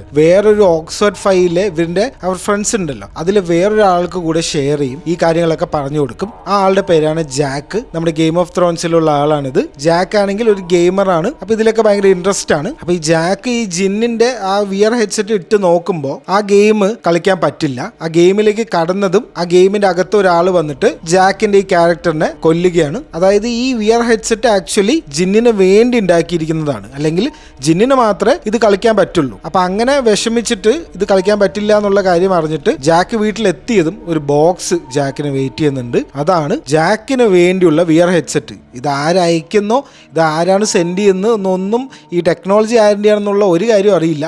ഒരു ബോക്സ് മാത്രം വന്നിട്ടുണ്ടാവും. ജാക്കിന്റെ വിയർ ഹെഡ്സെറ്റ് വെക്കുമ്പോൾ ജാക്കിന് കളിക്കാൻ പറ്റും. അങ്ങനെ ജാക്കും ജിന്നും കൂടെ ഒരുമിച്ച് ഈ ഗെയിം കളിക്കാൻ സ്റ്റാർട്ട് ചെയ്യുകയാണ്. ഇവിടെ കോമഡി എന്താണെന്ന് വെച്ച് കഴിഞ്ഞാൽ ജിൻ ഒരു നേർഡാണ്. ഈ സയന്റിഫിക് ഇക്വേഷൻ ഒക്കെ എഴുതി ഈ ഗെയിമിന് സോൾവ് ചെയ്യണം, ഈ പ്ലാനറ്റിന്റെ ഒരു മിസ്റ്ററി കണ്ടുപിടിക്കണം എന്നുള്ളൊരു മിഷനിലാണ് ജിന്നുള്ളത്. ജാക്ക് ആണെങ്കിൽ ഒരു ഫണ്ണായിട്ടുള്ള ആളാണ്, ഗെയിമൊക്കെ കളിക്കുന്ന ആളാണ്. അപ്പൊ ഇത് വേറെ ഗെയിം അല്ലേ, ഇതൊക്കെ ഇത്ര കാര്യമായിട്ട് ആലോചിക്കണമെന്നൊക്കെ പറയും. അങ്ങനെ ഇവർ രണ്ടുപേരും സ്ട്രീം ചെയ്തിട്ടൊക്കെയാണ് ഇത് കളിക്കുക. അപ്പൊ അങ്ങനെ ഇവരുടെ രണ്ടുപേരിന് കുറച്ച് കാര്യങ്ങളൊക്കെ നമുക്ക് ഇവിടെ കാണാൻ പറ്റും. അങ്ങനെ അവസാനം ജിന്ന് കണ്ടുപിടിക്കുകയാണ് എന്താണ് ഈ പ്ലാനറ്റിൽ, എന്താണ് ഈ വേൾഡിൽ നടക്കുന്ന പ്രശ്നമെന്ന് ജിന്ന് സോൾവ് ചെയ്യുകയാണ്. അങ്ങനെ അവർ നേരെ ചെന്നിട്ട് ഒരു രാജാവുണ്ട്, ആ രാജാവിന്റെ അടുത്ത് ഈ കാര്യങ്ങളൊക്കെ എക്സ്പ്ലെയിൻ ചെയ്യുകയാണ്. ഇതെല്ലാം ഗെയിമിന്റെ അകത്താണ് നടക്കുന്നത്. അതായത് ഈ പ്ലാനറ്റിന് 3 സണ്ണുകളുണ്ട്. ഒരു സണ്ണ് വരുമ്പോഴാണ് സ്റ്റേബിൾ എറ എന്ന് പറഞ്ഞിട്ടുള്ള സമയമുണ്ടല്ലോ, ഒരു കുഴപ്പമില്ലാത്ത സമയം. 2 സണ്ണ് വരുമ്പോഴാണ് കെയോട്ടിക് എറ നടക്കുന്നത്. അപ്പോഴാണ് ഈ ചൂട് കൂടിയിട്ട് ആൾക്കാരൊക്കെ ഉരുകി പോകുന്നത്. ഇനി 3 സണ്ണും കൂടെ ഒരുമിച്ച് ഒരു ദിവസം വരും, ട്രൈ സോളാർ ഡേ എന്ന് പറഞ്ഞിട്ടുള്ള ദിവസമായിരിക്കും അത്. അന്ന് ഈ പ്ലാനറ്റും ഈ ലോകം തന്നെ ഉരുകി പോകും. എന്ത് ചെയ്തിട്ട് ഒരു കാര്യമില്ല, ഈ 3 സണ്ണ് ഒരുമിച്ച് വരുന്ന ദിവസം ഈ ലോകം നശിക്കും. ഒരു വഴിയില്ല ഇത് സോൾവ് ചെയ്യാൻ, ഇതിൽ നിന്നൊരു രക്ഷപ്പെടൽ ഇനിയില്ല എന്നുള്ളൊരു കാര്യം പറയും. അപ്പൊ ഈ ഒരു സൊല്യൂഷൻ, ഈ ഒരു പ്രോബ്ലത്തിനെയാണ് ദ 3 ബോഡി പ്രോബ്ലം എന്ന് സയൻസിൽ പറയുക. അതായത് ഇമ്പോസിബിൾ ആണ് സോൾവ് ചെയ്യാൻ. ഇതിനൊരു സൊല്യൂഷൻ ഇതുവരെ കണ്ടുപിടിച്ചിട്ടില്ല ഒരാളും. അപ്പൊ ഈ കാര്യങ്ങളൊക്കെ എക്സ്പ്ലെയിൻ ചെയ്യും. അപ്പൊ ഇത് ആക്ച്വലി ഒരു സൊല്യൂഷൻ അല്ല, ഇതെന്താ സംഭവം എന്ന് ഇവർ കണ്ടുപിടിച്ച് അവിടെ ചെന്ന് പറഞ്ഞു എന്ന് മാത്രം. അപ്പൊ ഇതേപോലെ ഈ ജിന്നും സോളും പോലെ വേറെ കുറെ പ്ലെയേഴ്സ് ഉണ്ട്. അപ്പൊ അങ്ങനെ 2 പ്ലെയേഴ്സ് വരും. അവര് വന്നിട്ട് എന്തെന്ന് വെച്ച് കഴിഞ്ഞാൽ അവര് ഇതേപോലെ ഭയങ്കര ജീനിയസ് ആയിട്ടുള്ള ആൾക്കാരാണ്. ആൾക്കാരിനെയൊക്കെ വെച്ചിട്ട് ഒരു ഹ്യൂമൻ കമ്പ്യൂട്ടർ തന്നെ ഉണ്ടാക്കും. അപ്പൊ അങ്ങനെ കമ്പ്യൂട്ടറിന്റെ പവറിൽ അവരൊരു കാര്യം പ്രഡിക്റ്റ് ചെയ്യും. അവരൊരു മാത്തമാറ്റിക്കൽ ഇക്വേഷൻ ഒക്കെ ഇട്ട് കൊടുത്തിട്ട് ഒരു ഔട്ട്പുട്ട് എടുക്കും. ആ ഔട്ട്പുട്ട് വെച്ചിട്ട് സ്റ്റേബിൾ എറയും കെയോട്ടിക് എറയും ഞങ്ങൾക്ക് പ്രഡിക്റ്റ് ചെയ്യാൻ പറ്റുന്നുള്ള കാര്യം പറഞ്ഞിട്ട് ആ രാജാവിന്റെ കയ്യിൽ ഇത് കൊടുക്കും. അപ്പോഴും ജിന്ന് അവിടെ നിന്ന് അപ്പുറത്തുനിന്ന് പറയുന്നുണ്ട് ഇതൊന്നും വർക്ക് ചെയ്യില്ല, നിങ്ങൾ വിചാരിക്കുന്നത് പോലെ ഒന്നും അല്ല കാര്യങ്ങളെന്ന്. അപ്പൊ ഇത് വർക്ക് ചെയ്യും, ഇവരുടെ ഈ പ്രഡിക്ഷൻ വർക്ക് ചെയ്യുമെന്ന് അറിയാൻ വേണ്ടിയിട്ട് ഇവർ എന്ത് ചെയ്യുന്ന വെച്ച് കഴിഞ്ഞാൽ ഈ സമയത്തിനെ മുന്നോട്ടാക്കും. അപ്പൊ ഇപ്പൊ നമ്മൾ സ്റ്റേബിൾ എറയിലാണെങ്കിൽ ഇവർ ഇങ്ങനെ മുന്നോട്ടാക്കും. എന്നിട്ട് അവർ പറയുന്ന ആ ഒരു ഡേറ്റിന് കെയോട്ടിക് എറ വരുമോ എന്നാണ് അവർ നോക്കുന്നത്. അപ്പൊ അങ്ങനെ സമയം മുന്നോട്ട് ആക്കി ഒരു പോയിന്റിൽ എന്ത് സംഭവിക്കുന്ന വെച്ച് കഴിഞ്ഞാൽ ജിന്ന് പറഞ്ഞ ആ ഒരു ദിവസം ഉണ്ടല്ലോ, ട്രൈ സോളാർ ഡേ എന്ന് പറഞ്ഞിട്ടുള്ള ദിവസം, അതായത് 3 സണ്ണും ഇങ്ങനെ വരി ആയിട്ട് നിൽക്കുക. ആ ഒരു ദിവസം വന്നെത്തും. അപ്പൊ എന്ത് സംഭവിക്കുന്ന വെച്ച് കഴിഞ്ഞാൽ ജിന്ന് പ്രഡിക്റ്റ് ചെയ്തത് അല്ലെങ്കിൽ ജിന്ന് വിചാരിച്ചത് ഈ 3 സണ്ണും കൂടി വന്നു കഴിഞ്ഞാൽ ഭയങ്കര ചൂടായിട്ട് ആൾക്കാരൊക്കെ ഉരുകി പോകും, മെൽറ്റായി പോകുന്നതാണ് ഉദ്ദേശിച്ചത്. പക്ഷെ ഇവിടെ സംഭവിക്കുന്നത് എന്താ വെച്ച് കഴിഞ്ഞാൽ ഗ്രാവിറ്റേഷണൽ പുള്ള് വർദ്ധിക്കുകയാണ് ചെയ്യുക. വിചാരിച്ച കാര്യമല്ല സംഭവിക്കുന്നത്, വേറൊരു കാര്യമാണ് സംഭവിക്കുന്നത്. അപ്പൊ ആൾക്കാരൊക്കെ ഗ്രാവിറ്റേഷൻ കുറഞ്ഞതുകൊണ്ട് ആൾക്കാരൊക്കെ പറന്നു പോകാൻ തുടങ്ങും. മെൽറ്റിങ്ങും ബേണിങ്ങും ഒന്നും ഉണ്ടാവില്ല. ആൾക്കാർ ഇങ്ങനെ പറന്ന് ആകാശത്തേക്ക് പോയിക്കൊണ്ടിരിക്കുകയാണ്. എന്തൊക്കെ ചെയ്താലും സിവിലൈസേഷൻ നശിക്കും, ഇതൊന്നൊരു രക്ഷപ്പെടല് ഇനിയില്ല. ആ കാര്യം ജിന്ന് പറഞ്ഞത് അത് മാത്രം കറക്റ്റ് ആവുകയാണ് ഇവിടെ. അപ്പൊ ഈ ഗെയിമിന്റെ അകത്ത് ഒരു പെണ്ണ് വരും, ഒരു AI പോലത്തെ ഒരാൾ വരും. എന്നിട്ട് അവർ പറയും നിങ്ങൾ രണ്ടുപേരും കാൽക്കുലേറ്റ് ചെയ്തതാണ് കറക്റ്റ് ആൻസർ, നിങ്ങൾ ഈ ഗെയിമിൽ വിജയിച്ചിരിക്കുന്നു. അങ്ങനെ പറയും ഇവര് രണ്ടുപേരുടെ അടുത്തും. അപ്പൊ അവർക്കും നല്ല സന്തോഷമാവും, കാരണം അവർ ഇത്രയും കാൽക്കുലേറ്റ് ഒക്കെ ചെയ്തിട്ട് ഇത് സോൾവ് ചെയ്തല്ലോ എന്നുള്ള സന്തോഷം. അങ്ങനെ ഈ ഗെയിമുകളൊക്കെ കഴിഞ്ഞ് ഇവർ നേരെ വീട്ടിലേക്ക് എത്തുമ്പോൾ അവിടെ ഇവരിനെ കാത്തിരിക്കുന്നത് എന്താന്ന് വെച്ച് കഴിഞ്ഞാൽ ഒരു ഫിസിക്കൽ ഇൻവിറ്റേഷൻ ആണ്. ജിന്നിനും ജാക്കിനും 2 പേർക്കും ഇൻവിറ്റേഷൻ കിട്ടുന്നുണ്ട്. അങ്ങനെ ഈ 2 പേരും കൂടെ നേരെ ആ സ്ഥലത്തേക്ക് പോകുന്നു. അവിടെ ആരുണ്ടെന്ന് വെച്ച് കഴിഞ്ഞാൽ ടാറ്റിയാനയുണ്ട്. നമ്മൾ പണ്ട് കണ്ടില്ലേ ഓഗിനെ അവർ വാൺ ചെയ്യാൻ വന്ന ആ ഒരു പെൺകുട്ടി, ആ ടാറ്റിയാനെ നമ്മൾ ഇവിടെ വെച്ച് കാണുകയാണ്. ടാറ്റിയാനെ ഇനി പറയുന്ന കുറച്ച് കാര്യങ്ങളുണ്ട്, ഇത് നമ്മളൊന്ന് ശ്രദ്ധിച്ച് കേൾക്കണം, ഭയങ്കര ഇൻട്രസ്റ്റിംഗ് ആണ്. ടാറ്റിയാനെ പറയാണ് നിങ്ങളിപ്പോ ഒരു ഗെയിം കളിച്ചില്ലേ, ഒരു പ്ലാനറ്റിന്റെ ഗെയിം, ആ പ്ലാനറ്റിനെ രക്ഷപ്പെടുത്താൻ നോക്കുന്ന ഗെയിം, അത് ശരിക്കും ഉള്ളതാണ്. ഈ ഗെയിം ആക്ച്വലി നടക്കുന്ന ഒരു സംഭവത്തിനെ ബേസ് ചെയ്തിട്ടുള്ളതാണ്. ആ ഗെയിമിലുള്ള പ്ലാനറ്റ് ഒറിജിനലാണ്, സിവിലൈസേഷൻ ഒറിജിനലാണ്, എല്ലാം ഒറിജിനലാണ്. നിങ്ങൾ പ്രെഡിക്റ്റ് ചെയ്തതുപോലെ ഈ സിവിലൈസേഷനെ എന്ത് ചെയ്തിട്ടും രക്ഷപ്പെടുത്താൻ പറ്റില്ല. ഈ ഗെയിമിലാവുമ്പോൾ സമയം പെട്ടെന്ന് മുന്നോട്ടാക്കാനുള്ള ഓപ്ഷൻ ഉണ്ട്, പക്ഷെ ശരിക്കും അത് പറ്റില്ല. അപ്പൊ നമ്മൾ എത്രയൊക്കെ പ്രെഡിക്റ്റ് ചെയ്താലും, എന്തൊക്കെ ഇറാസ് നമ്മൾ പ്രെഡിക്റ്റ് ചെയ്തുകൊണ്ടേ ഇരുന്നാലും അവസാനം ആവുമ്പോൾ എന്തെങ്കിലുമൊക്കെ സംഭവിച്ചിട്ട് സിവിലൈസേഷൻ നശിക്കുകയാണ്. അപ്പൊ ഇതിന് ഒരൊറ്റ സൊല്യൂഷൻ ഉള്ളൂ, ആ പ്ലാനറ്റ് വിട്ടിട്ട് വേറൊരു പ്ലാനറ്റിലേക്ക് പോവുക. അതായത് അവിടെ ഒരിക്കലും ജീവിക്കാൻ പറ്റില്ല, എത്ര കാലം ജീവിച്ചാലും അവസാനം മരിക്കും. അപ്പൊ ആ പ്ലാനറ്റിലുള്ള ആൾക്കാർ ഇപ്പൊ വേറൊരു പ്ലാനറ്റിലേക്ക് വന്നുകൊണ്ടിരിക്കുകയാണ്. ആ പ്ലാനറ്റ് ആണ് നമ്മുടെ എർത്ത്. ഗെയിമിൽ നിങ്ങൾ കണ്ട പ്ലാനറ്റിന്റെ പേരാണ് സാന്റി എന്നാണ് ഇതിന്റെ പേര്, ഇതൊന്ന് നോട്ട് ചെയ്യണം. അപ്പൊ ഈ സാന്റിയിലുള്ള ആൾക്കാർ ഇപ്പൊ നേരെ വന്നുകൊണ്ടിരിക്കുന്നത് എർത്തിക്കാണ്. ആ കണക്ഷൻ, ആ ചൈനയിൽ വെച്ച് നടന്ന ആ ഒരു സംഭവം ഇപ്പൊ ഓർമ്മ വരും. ഇതൊരു സർക്കിൾ ആയിട്ട് വരികയാണ്. ആക്ച്വലി അന്ന് ഇൻവൈറ്റ് ചെയ്ത ആ ഒരു ഏലിയൻസ് ആണ് ഈ സാന്റി എന്ന് പറയുന്ന ഏലിയൻസ്. ഏലിയൻസ് എല്ലാവർക്കും മനസ്സിലായെന്ന് വിചാരിക്കുന്നു. കഴിഞ്ഞിട്ടില്ല, ഒരു കാര്യം കൂടെ പറയും. ഈ സാന്റിനെ വെൽക്കം ചെയ്യാൻ വേണ്ടിയിട്ട്, അതായത് ഏലിയൻസിനെ വെൽക്കം ചെയ്യാൻ വേണ്ടിയിട്ട് നമ്മൾ കുറച്ച് പേര് ഒരു മീറ്റിംഗ് വെക്കുന്നുണ്ട്. ആ മീറ്റിംഗിലേക്ക് നിങ്ങൾ വരണം. ആ മീറ്റിംഗ് എന്ന് പറയുന്നത് ഈ സാന്റിനെ വെൽക്കം ചെയ്യുന്ന ആൾക്കാർ മാത്രമായിരിക്കും അന്ന് അവിടെ. ഇതിൽ വിശ്വസിക്കുന്ന ആൾക്കാർ, സാന്റി വന്നിട്ട് ഇവിടെ നല്ല കാര്യങ്ങളൊക്കെ ചെയ്യും എന്ന് വിശ്വസിക്കുന്ന ആൾക്കാരാണ് ആ ഒരു മീറ്റിംഗിന് വരിക. അപ്പൊ അതിൽ നിങ്ങളും വരണം, നിങ്ങളും സെലക്റ്റഡ് ആണെന്നുള്ള കാര്യം പറയും. അപ്പൊ ഇത്രയും കാര്യങ്ങൾ കേട്ടിട്ട് ജാക്ക് പറയുന്നു, ഈ പണിക്കൊന്നും ഞാനില്ല, നിങ്ങൾ എന്തൊക്കെ പ്രാന്താണ് ഇവിടെ പറയുന്നതെന്ന് പറഞ്ഞിട്ട് ജാക്ക് പറയും, ഞാൻ ഇതിലില്ല, ഞാൻ പോകുന്നു എന്ന് പറഞ്ഞിട്ട് ഇറങ്ങിപ്പോവും ആ മീറ്റിംഗിൽ നിന്നും. നമ്മൾ പറഞ്ഞു ജാക്ക് വലിയൊരു റിച്ച് ആയിട്ടുള്ള ആളാണ്, ഒരു ഓൺട്രപ്രണർ ആണ്. അപ്പൊ എന്താ സംഭവം എന്ന് വെച്ച് കഴിഞ്ഞാൽ ഹൈടെക് സെക്യൂരിറ്റി സിസ്റ്റം ഒക്കെ ഉള്ള ഒരു വീടാണത്. ജാക്ക് വീട്ടിലേക്ക് എത്തിയതും വീടിന്റെ അകത്ത് ആരുണ്ട് എന്ന് വെച്ച് കഴിഞ്ഞാൽ ടാറ്റിയാനുണ്ട്. ഇവർക്ക് ഈ സെക്യൂരിറ്റിയും CCTV ഒന്നും ഇവർക്കൊരു ബാധകമല്ല. ഇവരുടെ കയ്യിൽ എന്തോ ഒരു വലിയൊരു ടെക്നോളജി ഉണ്ട്, അത് യൂസ് ചെയ്തിട്ടാണ് ഇവർ ഇങ്ങനത്തെ കാര്യങ്ങളൊക്കെ ചെയ്യുന്നത്. അപ്പൊ ടാറ്റിയാന ചുമ്മാ സംസാരിക്കാൻ വന്നതല്ല ജാക്കിന്റെ അടുത്ത്, ജാക്കിനെ കൊല്ലാൻ വന്നതാണ്. അങ്ങനെ ജാക്കിനെ കൊല്ലുകയാണ് ഈ വീടിന്റെ അകത്ത് വെച്ച് ടാറ്റിയാന. ഒരു എവിഡൻസ് ബാക്കി വെക്കുന്നില്ല, ഒരു CCTVയിലും ടാറ്റിയാന പെടുന്നില്ല. അങ്ങനെ ജാക്കിന്റെ സ്റ്റോറി ഇതോടുകൂടി അവസാനിക്കുകയാണ്. ഓക്സ്ഫോർഡ് 5 ജാക്ക് മരിച്ചിരിക്കുന്നു. ചുമ്മാ അവര് പറഞ്ഞത് കേട്ടില്ല എന്ന് പറഞ്ഞിട്ടാണ് കൊന്നത്. ആ കാര്യം കൂടെ ആലോചിക്കണം. ഒന്നും ചെയ്തിട്ടൊന്നുമില്ല, ജസ്റ്റ് വരുന്നില്ല എന്ന് പറഞ്ഞു, അതിനാണ് ഇങ്ങനെ ചെയ്യുന്നത്. അപ്പൊ ഈ കാര്യങ്ങളൊക്കെ ആര് കാണുന്നുണ്ട്? ക്ലാരൻസ് ഉണ്ടല്ലോ, ആ ഡിറ്റക്റ്റീവ്, മൂപ്പര് കാണുന്നുണ്ട്. മൂപ്പര് ഇതൊക്കെ മോണിറ്റർ ചെയ്യുന്നുണ്ട്, അവർക്ക് എല്ലാ കാര്യങ്ങളും അറിയാം. അപ്പൊ അടുത്ത ദിവസം ഈ ന്യൂസ് ഓക്സ്ഫോർഡ് 5 ബാക്കി എല്ലാവരും മനസ്സിലാക്കുകയാണ്. എല്ലാവരും തകർന്നിരിക്കുകയാണ്. ഈ ഒരു സമയമാകുമ്പോഴേക്ക് ജിന്ന് ഈ കാര്യങ്ങളൊക്കെ ഓഗിന്റെ അടുത്തും ബാക്കി എല്ലാവരുടെ അടുത്തും പറഞ്ഞിട്ടുണ്ട്. ഇപ്പോഴാണ് ജിന്ന് മനസ്സിലാക്കുന്നത്. ജിന്ന് ഇത്രയും കാലം വിചാരിച്ചത് ആ ഗെയിമിലുള്ളവരൊക്കെ നല്ലവരല്ലേ, ഒരു സിവിലൈസേഷനൊക്കെ നശിപ്പിക്കുകയല്ലേ, അപ്പൊ അതൊക്കെ രക്ഷപ്പെടുത്തുന്നതൊക്കെ ഒരു നല്ല കാര്യമായിട്ടാണ് ജിന്ന് ഇത്രയും കാലം വിചാരിച്ചത്. പക്ഷെ ഇപ്പോഴാണ് ഒരു കാര്യം മനസ്സിലാക്കുന്നത്, ഈ ഏലിയൻസും ആ ഒരു ആൾക്കാരും ആ ഗെയിമിലുള്ളവരൊക്കെ ഭയങ്കര മോശം ആൾക്കാരാണ്. അവരുടെ കാര്യം നടക്കാൻ വേണ്ടിയിട്ട് അവർ എന്ത് വേണമെങ്കിലും ചെയ്യും എന്നുള്ള സത്യം ജിന്ന് അവസാനം മനസ്സിലാക്കുകയാണ്. ക്ലാരൻസ് ഒരു കാര്യം കൂടെ ഇവിടെ റിവീൽ ചെയ്യുന്നുണ്ട്. തോമസ് വെയ്ഡ് എന്ന് പറഞ്ഞിട്ടുള്ള ഒരു ബോസ് ഉണ്ട് ഇവർക്ക്, ഈ ക്ലാരൻസിനും ഈ കേസൊക്കെ അന്വേഷിക്കുന്ന ആൾക്കാർക്കും. അപ്പൊ തോമസ് വരികയാണ്. ഇയാളിൽ നമുക്കറിയാം ഗെയിം ഓഫ് ത്രോൺസിലെ ആളാണ്. ഈ തോമസ് വെയ്ഡ് ആരാന്ന് വെച്ച് കഴിഞ്ഞാൽ director of super intelligent agency എന്ന് പറഞ്ഞിട്ടുള്ള ഒരു വിങ് ഉണ്ട് ഗവൺമെന്റിന്റെ, അതിന്റെ ഡയറക്ടറാണ് ഇദ്ദേഹം. ഭയങ്കര പവർഫുൾ ആയിട്ടുള്ള ആളാണ്. അപ്പൊ തോമസ് വന്നിട്ട് തോമസ് ഒരു കാര്യം പറയും.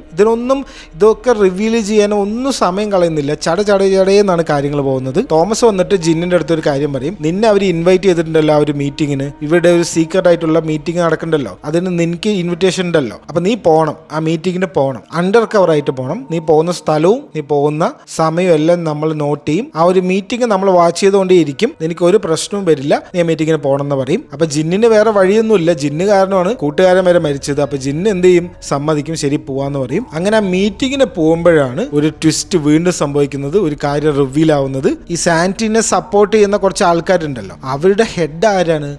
ആണ്. ആ അമ്മൂമ്മ ഉണ്ടല്ലോ, പണ്ട് നമ്മുടെ ചൈനത്തെ ആ പെൺകുട്ടി. അപ്പൊ ഇവരാണ് ഈ മീറ്റിങ്ങിന്റെ ഹെഡ്, ഈ ഗ്രൂപ്പ് ഓഫ് ആൾക്കാരുടെ ഹെഡ് ഈ അമ്മൂമ്മയാണ്. ഇവർ രണ്ടുപേരും ക്ലോസ് ആയിട്ടുള്ള ആൾക്കാരാണ്. എന്നിട്ട് പോലും ജിന്നിന് ഒരു കാര്യവും ഏന്റെ അറിയില്ല. അപ്പൊ ഏന്റെ ഒരു സ്പീച്ച് ഉണ്ട് ഇവിടെ വെച്ചിട്ട്. ഇതിലാണ് ഒരു കാര്യം പറയുന്നത്. ഈ ഗെയിം വഴി, അതായത് ഈ VR ഹെഡ്സെറ്റ് കൊടുത്ത ഈ ഗെയിം ഉണ്ടല്ലോ, ആ ഗെയിം വഴി ഈ ഭൂമിയിലുള്ള ഇന്റലിജന്റ് ആയിട്ടുള്ള കുറെ ആൾക്കാരാണ് ഇപ്പൊ ഈ മീറ്റിങ്ങിന് വന്നിരിക്കുന്നത്. അതായത് ഇവരൊക്കെ ഹാൻഡ് പിക്ക് ചെയ്ത് എടുത്തതാണ്. ഇപ്പൊ ജിന്നിനെ തന്നെ എടുത്തത് ഫിസിസ്റ്റ് ആയതുകൊണ്ടാണ്, ഒരു ബ്രില്യന്റ് ആയിട്ടുള്ള ഫിസിസ്റ്റ് ആണ്. അതേപോലെ കുറെ ആൾക്കാരാണ് ഈ മീറ്റിങ്ങിന് വന്നിരിക്കുന്നത്. ഈ ഏലിയൻസ് വരുന്നുണ്ട്, പിടിച്ചെടുക്കാനാണ് അവർ വരുന്നത്. അവര് വന്നാലേ എർത്തിലെ ഈ മോശപ്പെട്ട കാര്യങ്ങളൊക്കെ നിൽക്കുള്ളൂ. അങ്ങനെയൊക്കെ പറഞ്ഞ് ഭയങ്കര മോട്ടിവേഷൻ ഒക്കെ കൊടുത്തോണ്ടിരിക്കുമ്പോൾ തോമസ് വെയ്ഡിന്റെ ആൾക്കാർ വരും, പട്ടാളക്കാർ വന്നിട്ട് ഇവരെയൊക്കെ പിടിച്ചിട്ട് പോവും. ടാറ്റിയാനെ മാത്രം രക്ഷപ്പെടും. ഇവര് ഫൈറ്റ് ചെയ്യാനൊക്കെ നോക്കും, നടക്കില്ല. പട്ടാളക്കാർ വന്നിട്ട് ഇവരെയൊക്കെ പിടിച്ചിട്ട് പോവും. അപ്പൊ എന്താ സംഭവം എന്ന് വെച്ച് കഴിഞ്ഞാൽ ഇവര് ഭയങ്കര ബുദ്ധിയുള്ള ആൾക്കാർ, ഇത്ര ടെക്നോളജി ഉള്ള ആൾക്കാരല്ലേ. ഇവര് ഇത്രയും സംഭവമൊക്കെ ഉണ്ടായിട്ടും ഇവര് എന്തുകൊണ്ട് ഇവരെയൊക്കെ അറസ്റ്റ് ചെയ്യാൻ വിട്ടു എന്നുള്ള കാര്യം ഇപ്പോൾ ഒരു സംശയമാണ്. അങ്ങനെ നമ്മുടെ അമ്മൂമ്മ ഉണ്ടല്ലോ, അപ്പൊ അമ്മൂമ്മനെ ഇവര് പിടിച്ചൊരു ജയിലിൽ കൊണ്ടിടും, ക്വസ്റ്റ്യൻ ചെയ്യാൻ തുടങ്ങും. ആ ക്വസ്റ്റ്യനിങ്ങിൽ നിന്നാണ് കുറെ കാര്യം നമ്മൾ മനസ്സിലാക്കുക. ആക്ച്വലി ഒരു വട്ട് കേസാണ്. അതായത് ഫുള്ളായിട്ട് ഈ സാന്റിനെ വിശ്വസിച്ചിട്ട് ഒരു ദൈവത്തിനെയൊക്കെ കാണുന്ന പോലെയാണ് ഈ ഏലിയൻസിനെ ഇപ്പൊ നോക്കി കാണുന്നത്. ഇപ്പൊ ഞങ്ങളെയൊക്കെ നിങ്ങൾ അറസ്റ്റ് ചെയ്തിട്ടുണ്ടെങ്കിൽ അത് സാന്റി അലോവ് ചെയ്തത് കൊണ്ട് മാത്രമാണ്. അതായത് സാന്റിന്റെ അറിവോട് കൂടിയിട്ടാണ് ഈ അറസ്റ്റ് നടന്നിരിക്കുന്നത്. അറസ്റ്റ് ചെയ്യിപ്പിക്കേണ്ടെന്നുണ്ടെങ്കിൽ അവർക്ക് അത് ചെയ്യാനുള്ള മാർഗങ്ങളുണ്ട്. അവരെത്ര പവർഫുൾ ആണെന്നോ കാര്യമൊന്നും നിങ്ങൾക്ക് അറിയില്ല എന്നൊക്കെ പറഞ്ഞ് ഓരോ പ്രാന്ത് പറഞ്ഞുകൊണ്ടിരിക്കും. കൂളായിട്ടാണ് ഇരിക്കുക, ഒരു ടെൻഷനോ ഒരു പേടിയോ ഒന്നുമില്ല. അപ്പൊ ഇവർക്കൊരു ഡൗട്ട് ആവും, കാരണം എന്തോ ഒരു സംഭവം ഉണ്ടല്ലോ. ഇപ്പൊ ഇവരൊക്കെ അറസ്റ്റ് ചെയ്തതിന്റെ മെയിൻ ഹെഡ് തന്നെ ഇപ്പൊ ജയിലിലാണ്. അപ്പൊ എന്ത് പറ്റിയെന്ന് ഇനിയും അന്വേഷിക്കേണ്ടിയിരിക്കുന്നു. അപ്പോഴാണ് ഇവർ ഇവരുടെ ഈ ഒരു ഇൻവെസ്റ്റിഗേഷന്റെ ഡെവലപ്മെന്റ് ഒന്നുകൂടെ ആവുക. ഇവർക്കൊരു പാർട്ട്ണർ ഉണ്ട്. ആർക്ക്? മൂവ്മെന്റ് അല്ലോ. മൂവിക്ക് ഒരു പാർട്ട്ണർ ഉണ്ട്. മൈക്ക് എവൻസ് എന്നാണ് അയാളുടെ പേര്. അയാൾ ഒരു അപ്പൂപ്പനാണ്. ഓയിൽ ബിസിനസ് ഒക്കെ ചെയ്യുന്ന വലിയ പൈസക്കാരനായിട്ടുള്ള ആളാണ്. ബില്യണർ ആയിട്ടുള്ള ആളാണ്. മൈക്ക് എവൻസും എയും കൂടെ പരിചയപ്പെടുന്നത് ചൈനയിൽ വെച്ചിട്ടാണ്. ചെറുപ്പകാലത്ത് ലേബർ ക്യാമ്പിലാണ് വർക്ക് ചെയ്തത് നമ്മൾ പറഞ്ഞു. അപ്പൊ ആ ലേബർ ക്യാമ്പ് നടക്കുന്ന സ്ഥലത്ത് മരങ്ങളൊക്കെ നശിക്കുന്നു, കിളികളൊക്കെ മരിക്കുന്നു എന്ന് പറഞ്ഞിട്ട് അത് പ്രൊട്ടസ്റ്റ് ചെയ്യാൻ വന്ന ആളാണ് മൈക്ക് എവൻസ് എന്നുള്ള ആള്. ഒരു എൻവയോൺമെന്റലിസ്റ്റ് ആയിട്ടാണ് അന്ന് അവിടെ വന്നിട്ടുണ്ടായിരുന്നത് മൈക്ക് എവൻസ്. അന്നാണ് ഇവർ രണ്ടുപേരും തമ്മിൽ മീറ്റ് ചെയ്യുന്നത്. അപ്പൊ അതിനുശേഷം ഇവർ കണ്ടുമുട്ടുന്നത് ഈ മെസ്സേജ് ഒക്കെ അയച്ച് ഏലിയൻസിന്റെ ഒക്കെ മെസ്സേജ് ഒക്കെ അയച്ചു കഴിഞ്ഞിട്ട് ഇംഗ്ലണ്ടിൽ എത്തി നമ്മൾ പറഞ്ഞു. അപ്പോഴേക്കും ഒരുപാട് വർഷങ്ങളൊക്കെ കഴിഞ്ഞിട്ടുണ്ടായിരുന്നു. എന്നാലും പിന്നീട് അവർ കുറെ കാലം കഴിഞ്ഞിട്ട് മീറ്റ് ചെയ്യുമ്പോൾ ആ മീറ്റിംഗിലാണ് മൈക്കിന്റെ അടുത്ത് ഇങ്ങനെ ഒരു കാര്യം പറയുന്നത്. സീക്രട്ട് ലാബിലായിരുന്നു വർക്ക് ചെയ്തത്. അവിടുന്ന് ഞാനൊരു മെസ്സേജ് അയച്ചിട്ടുണ്ടായിരുന്നു ഏലിയൻസിന് എർത്തിലേക്ക് വരാൻ വേണ്ടിയിട്ട് എന്നുള്ള കാര്യമൊക്കെ പറയും. അപ്പൊ മൈക്കും ഇത് കേട്ട് ഭയങ്കര എക്സൈറ്റഡ് ആവും. മൈക്കിന്റെ കയ്യിലാണെങ്കിൽ ഒടുക്കത്തെ പൈസയാണ്. അപ്പൊ മൈക്കിന് എന്ത് വേണമെങ്കിൽ ചെയ്യാം. മൈക്കിനും ഇങ്ങനത്തെ കുറെ ഭ്രാന്തുകളൊക്കെ ഉണ്ട്. അപ്പൊ ഇവർ രണ്ടുപേരും ഇതിൽ സ്ട്രോങ് ആയിട്ട് ബിലീവ് ചെയ്യുന്ന ആൾക്കാരാണ്. മൈക്ക് എന്ത് ചെയ്യേണ്ടതെന്ന് വെച്ച് കഴിഞ്ഞാൽ ഒരു ഒരു വലിയൊരു ഷിപ്പ് തന്നെ ഇവരുടെ കമാൻഡ് സെന്റർ ആക്കി മാറ്റിയിട്ടുണ്ട്. ആ കമാൻഡ് സെന്ററിൽ ലൈവായിട്ട് ഈ ഏലിയൻസ്, ഈ സാന്റി ഏലിയൻസിന്റെ അടുത്ത് സംസാരിക്കാനുള്ള ഒരു ടെക്നോളജിയൊക്കെ അതിന്റെ അകത്ത് തന്നെ ഉണ്ട്. അങ്ങനെ ഫുൾ സെറ്റപ്പിലാണ് മൈക്ക് ഉള്ളത്. നേരെ ഹെലികോപ്റ്റർ കയറി വരും, ആ ഷിപ്പിലേക്ക് വരും. ഷിപ്പാണെങ്കിൽ ഈ ഇന്റർനാഷണൽ വാട്ടേഴ്സിൽ കൂടെ അല്ല പോകുന്നത്. അപ്പൊ ഏത് രാജ്യത്തെ റൂളുകളൊന്നും അതിന് ബാധകമല്ല. അപ്പൊ അങ്ങനെ ഫ്രീ ആയിട്ട് നടക്കുന്ന ഒരു ഷിപ്പാണിത്. അതിന്റെ അകത്ത് തന്നെ ഒരുപാട് ആൾക്കാരിനെ ഇവർ താമസിപ്പിച്ചിട്ടുണ്ട്. ഈ ആൾക്കാരാണ് ഈ ഫോളോവേഴ്സ്, ഈ സാന്റിന്റെ ഫോളോവേഴ്സ് ആണ് ഇവരൊക്കെ. കൾട്ട് പോലത്തെ ഒരു സംഭവം ഉണ്ടാക്കി വെച്ചിട്ടുണ്ട്. മൊത്തത്തില് ഒരു ഇമ്പോർട്ടന്റ് കാര്യം കൂടെ നമ്മൾ മനസ്സിലാക്കേണ്ടത്, എയും മൈക്ക് എവൻസും തമ്മിൽ സ്നേഹത്തിലായിരുന്നു പണ്ട്. പിന്നീട് അവര് പിരിഞ്ഞെങ്കിലും ഒരുപാട് കാലം റിലേഷൻഷിപ്പിലായിരുന്നു. ഈ വീര എന്ന് പറഞ്ഞിട്ടുള്ള ഒരു പെൺകുട്ടി ഉണ്ടല്ലോ, സൂയിസൈഡ് ചെയ്ത് മരിച്ചത്, ആ വീര ആക്ച്വലി മൈക്ക് എവൻസിന്റെ മോളാണ്. അപ്പൊ ഇത്രയും കാര്യങ്ങളൊക്കെ ഇൻവെസ്റ്റിഗേഷനിലൂടെ തോമസ് വെയ്ഡ് മനസ്സിലാക്കും. അപ്പൊ ഇനി നമ്മൾ നേരെ പോകുന്നത് ഈ സാന്റി ഫോളോവേഴ്സ് ഒക്കെ താമസിക്കുന്ന, നമ്മുടെ മൈക്കൊക്കെ താമസിക്കുന്ന ഷിപ്പ് ഉണ്ടല്ലോ, അതിന്റെ അകത്താണ് പോകുന്നത്. നമ്മൾ നേരത്തെ പറഞ്ഞ പോലെ ഒരുപാട് ആൾക്കാർ അവിടെ ഉണ്ട്. റിയൽ ടൈമിൽ മൈക്കിന് ഏലിയൻസുമായിട്ട് സംസാരിക്കാൻ പറ്റും, സാന്റിന്റെ ആൾക്കാരുമായിട്ട്. അങ്ങനെ ഒരു ടെക്നോളജി അതിന്റെ അകത്തുണ്ട്. അപ്പൊ ഇവരിങ്ങനെ കാര്യങ്ങളൊക്കെ സംസാരിക്കുകയാണ്. അതായത് മനുഷ്യന്മാർ എങ്ങനെയാണ് ഈ ഭൂമിയിൽ എന്തൊക്കെയാണ് ചെയ്യുന്നത്, നിങ്ങൾ വരുമ്പോൾ ഈ ഭൂമിയിൽ എന്തൊക്കെ ചെയ്യണം, ഭൂമിയിൽ ആരൊക്കെയാണുള്ളത്, ഇവിടുത്തെ സിസ്റ്റം, ഇവിടെ എങ്ങനെയാണ് കാര്യങ്ങളൊക്കെ വർക്ക് ചെയ്യുന്നത്, അങ്ങനത്തെ ഒരുപാട് കാര്യങ്ങളാണ് ഇവർ തമ്മിൽ സംസാരിക്കുന്നത്. അപ്പൊ ഇന്ന് ഒരു പ്രശ്നം ഉണ്ടാവും. എന്താ സംഭവം എന്ന് വെച്ച് കഴിഞ്ഞാൽ, ഒരുപാട് നേരം സംസാരിക്കും. പിന്നെ ഇപ്പൊ സംസാരിക്കാനൊന്നും ഇല്ലാത്ത സമയത്ത് ഒരു സ്റ്റോറി വായിക്കും. മൈക്ക് അപ്പൂപ്പൻ ഉണ്ടല്ലോ, മൈക്ക് അപ്പൂപ്പൻ ഈ ഏലിയന്റെ അടുത്ത് ഒരു സ്റ്റോറി, ഒരു ഫിക്ഷൻ സ്റ്റോറി ഇങ്ങനെ വായിക്കുകയാണ്. അപ്പൊ ഇതിങ്ങനെ വായിച്ച് ഒരു സ്ഥലത്ത് എത്തിയപ്പോൾ സംഭവം ഇതൊരു സ്റ്റോറിയാണ്, ഒരു ഫിക്ഷൻ ആണ്. അപ്പൊ ഈ സാന്റിന്റെ ആൾക്കാർക്ക് ഈ ഫിക്ഷൻ എന്താണ്, റിയാലിറ്റി എന്താണെന്ന് അറിയില്ല. എന്താ കാരണം എന്ന് വെച്ച് കഴിഞ്ഞാൽ, സ്ട്രെയിറ്റ് ഫോർവേഡ് ആയിട്ട് സംസാരിക്കുന്ന ആൾക്കാരാണ് ഈ സാന്റിക്കാര്. ഈ സാന്റി ഏലിയൻസ് തമ്മിൽ കമ്മ്യൂണിക്കേറ്റ് ചെയ്യുന്നത് എങ്ങനെയാ വെച്ച് കഴിഞ്ഞാൽ ടെലിപാത്തിക് രീതിയിലാണ്. അതായത് വായ കൊണ്ട് ശബ്ദം ഉണ്ടാക്കിയിട്ടൊന്നും അല്ല സംസാരിക്കുന്നത്. മറ്റൊരാളുടെ മനസ്സിൽ എന്താണ് ഉള്ളതെന്ന് വേറൊരാൾക്ക് മനസ്സിലാക്കാൻ പറ്റും. അപ്പൊ എന്താണ് പ്രശ്നം? നുണ പറയാൻ പറ്റില്ല, ഫേക്ക് ചെയ്യാനും പറ്റില്ല. ഒരു വികാരം മനസ്സിൽ വെച്ചിട്ട് വായ കൊണ്ട് വേറൊന്നും പറയാൻ പറ്റില്ല. അതേപോലെ ഈ സ്റ്റോറിയിൽ മെറ്റഫേഴ്സ് ഒക്കെ ഇവർ ഉപയോഗിക്കും. അതായത് റെഫറൻസ് എടുത്തിട്ട് ഇതുപോലെയാണ് അത് എന്നുള്ള കാര്യങ്ങളൊക്കെ പറയും. ഇതൊന്നും ഏലിയൻസിന് മനസ്സിലാവുകയില്ല. അപ്പൊ ഏലിയൻസ് ഒരു ചോദ്യം ചോദിക്കും, ഇപ്പൊ മനുഷ്യന്മാർക്ക് നുണ പറയാൻ പറ്റുമെങ്കിൽ, അല്ലെങ്കിൽ വെറുതെ ഒരു ഇല്ലാത്ത കാര്യം, ഫിക്ഷൻ ഒരു കാര്യം പറയാൻ പറ്റുമെങ്കിൽ ഞങ്ങൾ എങ്ങനെ നിങ്ങളെ വിശ്വസിക്കും? സംഭവം ചോദ്യമല്ലേ. ഇവര് അവരുടെ പ്ലാനറ്റിൽ നിന്ന് ഇങ്ങോട്ട് വരികയാണ്. ഇവരാണ് അവരുടെ സപ്പോർട്ടേഴ്സ്. അപ്പൊ ഇവർ അവരുടെ സപ്പോർട്ടേഴ്സ് ആണെന്ന് ഇവർക്ക് എങ്ങനെ അറിയും? ഹ്യൂമൻസിന് നുണ പറയാൻ പറ്റുമെങ്കിൽ നിങ്ങൾക്ക് ഈസി ആയിട്ട് നുണ പറഞ്ഞുകൂടെ? നിങ്ങൾക്ക് ഇപ്പോൾ ഒരു നുണ പറയാൻ വലിയ സമയമൊന്നും വേണ്ടല്ലോ. അങ്ങനെ ചോദിക്കും. അങ്ങനെ ചോദിക്കുമ്പോൾ മൈക്കിന്റെ കയ്യിൽ ഉത്തരവില്ല. കാരണം മനുഷ്യന്മാർ ഇങ്ങനെയൊക്കെയാണ്, ഇതാണ് മനുഷ്യന്മാര്, അവർക്കത് മനസ്സിലാക്കാനുള്ള ഒരു സംഭവം ഇല്ല. കാരണം അവിടെ നുണ എന്ന് പറഞ്ഞിട്ടുള്ള സംഭവം, അല്ലെങ്കിൽ ഫേക്ക് ആയിട്ടൊരു സംഭവമേ ഇല്ല. ഇത് ഒരു പ്രശ്നം ഉണ്ടാക്കി ഇവരുടെ തമ്മിൽ. അങ്ങനെ ഏലിയൻ അവസാനമായിട്ട് ഒരു കാര്യം പറഞ്ഞിട്ട് ഒറ്റ പോക്കാണ്. ഏലിയൻ പറയും, സാന്റിന്റെ ആൾക്കാർ പറയും, നമുക്ക് കോ എക്സിസ്റ്റ് ചെയ്യാൻ പറ്റില്ല, ഹ്യൂമൻസിനും സാന്റിക്കും ഒരുമിച്ച് താമസിക്കാൻ പറ്റില്ല എർത്തിൽ. ഞങ്ങൾ അവിടെ എത്തിയതും നിങ്ങളെയൊക്കെ ഞങ്ങൾ ഇല്ലാതാക്കും. ഹ്യൂമൻസിനെ ഞങ്ങൾ വെച്ചുകൊണ്ടിരിക്കില്ല. കാരണം അവര് ഒരു പ്രത്യേക ആൾക്കാരാണ്. അവര് മനസ്സിൽ ഒന്ന് വെച്ചിട്ട് പുറത്ത് വേറൊരു കാര്യം പറയും. അത് നമുക്ക് പറ്റില്ല. ഞങ്ങൾ അവിടെ എത്തിയതും നിങ്ങളെയൊക്കെ കൊല്ലും എന്നുള്ള കാര്യം പറയും. അപ്പൊ അതിന്റെ കാര്യത്തിൽ ഒരു തീരുമാനമായി. ഇപ്പൊ മനസ്സിലായി എന്തുകൊണ്ടാണ് ഈ ഏലിയന്റെ ആൾക്കാർ ആ ഒരു മീറ്റിംഗ് നടക്കുമ്പോൾ, ആ മീറ്റിംഗ് നടക്കുന്ന സമയത്ത് ഒരു പ്രൊട്ടക്ഷനും ഈ ഏലിയന്റെ ആൾക്കാർ നൽകാതെ ഇരുന്നതെന്ന്. ഈ ഒരു പ്രശ്നം കാരണം ഈ മൈക്ക് ഈ ഒരു കാര്യം പറഞ്ഞ് ഇവർ തമ്മിൽ ആ ഒരു മിസ്അണ്ടർസ്റ്റാൻഡിങ് വന്നതുകൊണ്ട് ഏലിയൻസ് ഇവരുടെ ആ സപ്പോർട്ടേഴ്സ് ഉണ്ടല്ലോ അവർക്ക് നൽകുന്ന ആ ഒരു പ്രൊട്ടക്ഷൻ എടുത്തു കളഞ്ഞു. ഇപ്പൊ ഇവർക്കും ഏലിയൻസിനും ഒരു ബന്ധമില്ല, ഇവരുടെ സപ്പോർട്ടൊക്കെ ഇല്ലാതായി. ഇത്രയും കാലം ഫുൾ പ്രൊട്ടക്ഷൻ ആയിരുന്നല്ലോ, അതായത് ഇവർക്കെതിരെ എന്തെങ്കിലും പറഞ്ഞു കഴിഞ്ഞാൽ അവരിനൊക്കെ ഇല്ലാതാക്കുക, അങ്ങനെ ഫുൾ പ്രൊട്ടക്ഷൻ ആയിരുന്നു ഈ ഒരു മെമ്പേഴ്സിന്, ഇവരുടെ ഒരു ഫോളോവേഴ്സിന്. ഇവരും അവരായിട്ട് ഇപ്പൊ ഒരു ബന്ധമില്ല. ഇതാണ് ആക്ച്വൽ റീസൺ. ഇത് നമ്മൾ മനസ്സിലാക്കിയിട്ടുണ്ട്, പക്ഷെ ബാക്കിയുള്ള കുറെ പേർക്ക് ഇത് അറിയില്ല. എയ്ക്കും ബാക്കിയുള്ള മെമ്പേഴ്സിനൊന്നും ഇത് അറിയില്ല. മൈക്കിന് മാത്രമേ ഈ കാര്യം അറിയുള്ളൂ. അപ്പൊ ഇനി മടങ്ങി നമുക്ക് ഇംഗ്ലണ്ടിലേക്ക് തന്നെ വരാം. ഇവിടെ നമ്മളെ തോമസ് വേഡ് ഒരു പ്ലാൻ ഉണ്ടാക്കുകയാണ്. അതായത് ഈ ഷിപ്പിനെ അറ്റാക്ക് ചെയ്യണം. അറ്റാക്ക് ചെയ്തിട്ട് ആ കമ്മ്യൂണിക്കേഷൻ ഉണ്ടല്ലോ, ആ കമ്മ്യൂണിക്കേഷൻ എങ്ങനെയെങ്കിലും സ്റ്റോപ്പ് ചെയ്യണം, അല്ലെങ്കിൽ അതിൽ എന്തെങ്കിലുമൊക്കെ ഡാറ്റ ഉണ്ടാവില്ല അതൊക്കെ എടുക്കണം. പക്ഷെ ഒരു കുഴപ്പമുള്ളത്, നേരിട്ട് ചെന്ന് അറ്റാക്ക് ചെയ്ത് കഴിഞ്ഞാൽ, നേരിട്ട് പോയിട്ട് ഒരു ഓപ്പൺ ഫയർ നടത്തി കഴിഞ്ഞാൽ അവർ ചിലപ്പോൾ ആ ഡാറ്റയും കൊണ്ട് മുങ്ങിക്കളയും, അല്ലെങ്കിൽ നശിപ്പിക്കാൻ ചാൻസ് ഉണ്ട്. ഒറ്റയടിക്ക് ഡാറ്റ മുഴുവൻ ഇറേസ് ചെയ്ത് കഴിഞ്ഞാൽ നമുക്ക് അതിൽ ഒന്നും കിട്ടില്ല. ഈ അപ്പൂപ്പനെയും കുറെ ആൾക്കാരിനെ കിട്ടിയിട്ട് ഒരു കാര്യമില്ല. അപ്പോൾ ഒരു ബ്രില്യൻ്റ് ആയിട്ടുള്ള ഒരു പ്ലാൻ ഉണ്ടാക്കണം, വേറെ എന്തുണ്ടാക്കിയിട്ട് കാര്യമില്ല എന്ന് പറയും. എന്നിട്ട് തോമസ് വേഡ് നേരെ ചെല്ലുന്നത് നമ്മുടെ ജിൻ ഉണ്ടല്ലോ, ജിന്നിന് ഒരു ബോയ് ഫ്രണ്ട് ഉണ്ട്, ഒരു ഇന്ത്യക്കാരനാണ്, രാജ് വർമ്മ എന്നാണ് പേര്, ഇംഗ്ലണ്ടിലെ നേവി ഓഫീസറാണ്. അപ്പൊ രാജിനെ റിക്രൂട്ട് ചെയ്യും. എന്നിട്ട് തോമസ് വേഡ് നേരെ ചെല്ലുന്നത് ഓഗിന്റെ അടുത്തേക്കാണ്. ഓഗിന്റെ ഒരു റിസർച്ച് പ്രൊജക്ട് ഉണ്ടായിരുന്നല്ലോ, നാനോ ഫൈബർ വെച്ചിട്ടുള്ള ഒരു പരിപാടി, ഭയങ്കര പവർഫുൾ ആയിട്ടുള്ള ഷാർപ്പ് ആയിട്ടുള്ള ഒരു ഫൈബർ, ഒരു നൂല് പോലത്തെ ഒരു സംഭവമാണ് ഇത്. അപ്പൊ ഓഗിന്റെ അടുത്ത് ആ നാനോ ഫൈബർ ആവശ്യമുണ്ടെന്ന് പറയും. അപ്പൊ ഓഗി പറയും എനിക്കത് പ്രൊജക്ട് ചെയ്യാൻ പറ്റില്ല, അത് സ്റ്റാർട്ട് ചെയ്തതും ഇങ്ങനെ ഓരോ വിഷൻസ് വരും, ഇങ്ങനെ മരിക്കാൻ പോവാണെന്ന് പറഞ്ഞിട്ട് ഒരു കൗണ്ട് ഡൗൺ വരും എന്ന് പറയും. എന്നാലും നീ ഒന്ന് ചെയ്ത് നോക്കെന്ന് പറയും. അപ്പോ ഈ റിസർച്ച് ചെയ്യുമ്പോൾ ഈ എക്സ്പെരിമെന്റ് നാനോ ഫൈബർ വെച്ച് വീണ്ടും എക്സ്പെരിമെന്റ് റീസ്റ്റാർട്ട് ചെയ്യുമ്പോൾ വിഷൻ ഒന്നും വരില്ല. കാരണം എന്താണ്, ഏലിയൻസും ആ മെമ്പേഴ്സും തമ്മിലുള്ള കമ്മ്യൂണിക്കേഷൻ തന്നെ ഇല്ലാതെ ആ ഒരു പ്രശ്നം കൊണ്ട്. അത് കാരണം ഏലിയൻസ് ഇപ്പൊ ഇവരിനൊന്നും മൈൻഡ് ഇല്ല, ഇവിടെ എന്ത് നടന്നാലും അവർക്ക് ഒരു പുല്ലും ഇല്ല. അങ്ങനെയാണ് ഇപ്പൊ അവസ്ഥ. അപ്പൊ ആ നാനോ ഫൈബർ ഓക്കെ ആക്കും. തോമസിന്റെ ഈ ഒരു മിഷന് വേണ്ടിയിട്ടുള്ള നാനോ ഫൈബർ ഓഗി നൽകാന്ന് സമ്മതിക്കും. അപ്പൊ എന്താണ് പ്ലാന്? ഈ സീക്രട്ട് പ്ലാൻ ഉണ്ടല്ലോ, അത് എന്താണെന്ന് വെച്ച് കഴിഞ്ഞാൽ, ഈ പനാമ കനാൽ ഉണ്ടല്ലോ, ആ കനാൽ എന്ന് പറയുന്നത് ചെറിയൊരു സ്ഥലത്ത് കൂടെ ഈ വലിയ ഷിപ്പ് പോവാണ്. എക്സ്പോഷർ ഒന്നും ഇല്ലാണ്ട് ഇവരിന് ഒറ്റയ്ക്ക് കിട്ടും ആ ഒരു സമയത്ത്. അപ്പൊ ഇവര് എന്ത് ചെയ്യുന്ന വെച്ച് കഴിഞ്ഞാൽ നാനോ ഫൈബർ കൊണ്ട് ഒരു വലിയൊരു സ്ട്രക്ചർ ഉണ്ടാക്കും. ഈ കപ്പൽ ഇതിന്റെ ഇടയിൽ കൂടെ പോകുമ്പോൾ, ഈ നാനോ ഫൈബറിന്റെ ഇടയിലൂടെ പോകുമ്പോൾ ഈ കപ്പലില്ലേ, നമ്മൾ ബ്രെഡൊക്കെ മുറിക്കില്ല, അതേപോലെ മുറിഞ്ഞു വരും. ഇതൊരു കിടിലൻ ഐക്കോണിക് സീനാണ്. എന്താ പറയാ, ഒന്നും പറയാനില്ല. അതായത് ഈ കപ്പല് പീസാക്കും. അപ്പൊ ഈ കപ്പലിന്റെ ഉള്ളിലുള്ള ആൾക്കാരുണ്ടല്ലോ, ഉള്ളിലുള്ള ആൾക്കാർ പറഞ്ഞാൽ ചെറിയ കുട്ടികളോട്ട് വലിയ അപ്പൂപ്പൻ, മൈക്കപ്പൂപ്പൻ വരെ ഉണ്ട്, എല്ലാവരുടെയും പീസാക്കും. നാനോ ഫൈബർ എന്ന് പറഞ്ഞാൽ നമ്മൾ പറഞ്ഞു ഇൻവിസിബിൾ ആയിട്ടുള്ള അത്രയും ചെറിയ പവർഫുൾ ആയിട്ടുള്ള ഫൈബറാണ്, നൂല് പോലത്തെ സംഭവമാണ്. അത് അങ്ങോട്ട് ഇങ്ങനെ വിട്ടത് കൊണ്ട് ഒരു നൂല് പോലത്തെ സംഭവമാണ്. അതിന്റെ ഇടയിൽ കൂടെ ഈ ഷിപ്പ് പോകുമ്പോൾ മുറിച്ചു വെച്ച പോലെ ഉണ്ടാവും ഈ ഷിപ്പ്.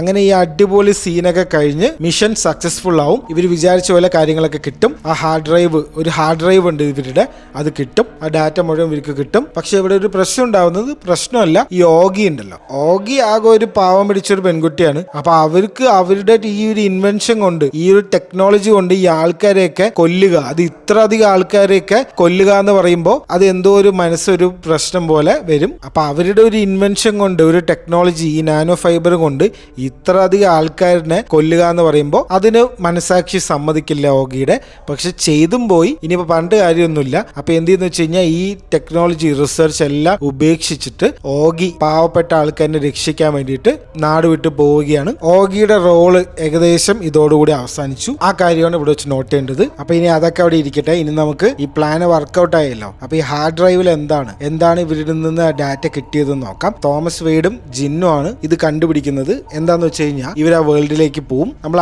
ആദ്യം ആ ഗെയിമിൽ ഒരു പെണ്ണിനെ കണ്ടിട്ടുണ്ടായിരുന്നില്ലേ, ഇവർക്ക് വന്നിട്ട് നിങ്ങൾ ഗെയിം ജയിച്ചു എന്നൊക്കെ പറഞ്ഞ ആ ഒരു AI പോലത്തെ ആള്. അപ്പൊ ആ AI വന്നിട്ട് പറയും നിങ്ങൾക്കൊരു മെസ്സേജ് ഉണ്ട് സാന്റിന്റെ കയ്യിൽ നിന്ന്. സാന്റിന്റെ ആൾക്കാർ വന്നുകൊണ്ടിരിക്കുകയാണ്, അവരുടെ ആ ഒരു ഫ്ലീറ്റ് ഓൺ ദി വേ ആണ് എർത്തിലേക്ക്. പക്ഷെ എന്താന്ന് വെച്ച് കഴിഞ്ഞാൽ 400 വർഷം എടുക്കും. ഇപ്പൊ പുറപ്പെട്ടിട്ടേ ഉള്ളൂ, അവര് ഇവിടെ എത്താൻ വേണ്ടിയിട്ട് അത്രയും ദൂരമുണ്ട്. അപ്പൊ 400 വർഷം എടുക്കും. അപ്പൊ എന്താ പ്രശ്നം എന്ന് വെച്ച് കഴിഞ്ഞാൽ, ഇതിപ്പോ 400 വർഷം എടുത്തോട്ടെ, കുഴപ്പമൊന്നുമില്ല. സാന്റിന്റെ ടെക്നോളജി ഇപ്പോൾ ഭയങ്കര സുപ്പീരിയർ ആണ്. ഒരുപാട് ഈ എർത്തിലുള്ള ആൾക്കാർക്ക് ഇല്ലാത്ത കുറേ കാര്യങ്ങൾ ഇപ്പോൾ അവിടെ ഉണ്ട്. പക്ഷേ ഈ 400 വർഷം എടുക്കുമല്ലോ ഇവിടെ എത്താൻ. ആ സമയം കൊണ്ട് എർത്തിലെ ആൾക്കാർ എന്ത് ചെയ്യുന്നു വെച്ച് കഴിഞ്ഞാൽ സാൻഡിൻ്റെ ആൾക്കാരുടെ ടെക്നോളജിനെക്കാളും ടെക്നോളജിക്കൽ ഡെവലപ്മെന്റ് എർത്തിൽ വരാൻ സാധ്യതയുണ്ട്. അത് കാരണമാണ് ഇവർ ആദ്യം ചെയ്തില്ലേ ആ ഒരു വിഷനൊക്കെ കാണിച്ചിട്ട് സയന്റിസ്റ്റുകളെ അവരുടെ ആ ഒരു റിസർച്ചിൽ നിന്ന് സ്റ്റോപ്പ് ചെയ്യിപ്പിച്ചില്ലേ. ഒരുപാട് ആൾക്കാർ സൂയിസൈഡ് ചെയ്യുകയും കൊല്ലുകയൊക്കെ ചെയ്തില്ലേ. അതൊക്കെ എന്തിനായിരുന്നു ഇവർ ചെയ്തതെന്ന് വെച്ച് കഴിഞ്ഞാൽ ഈ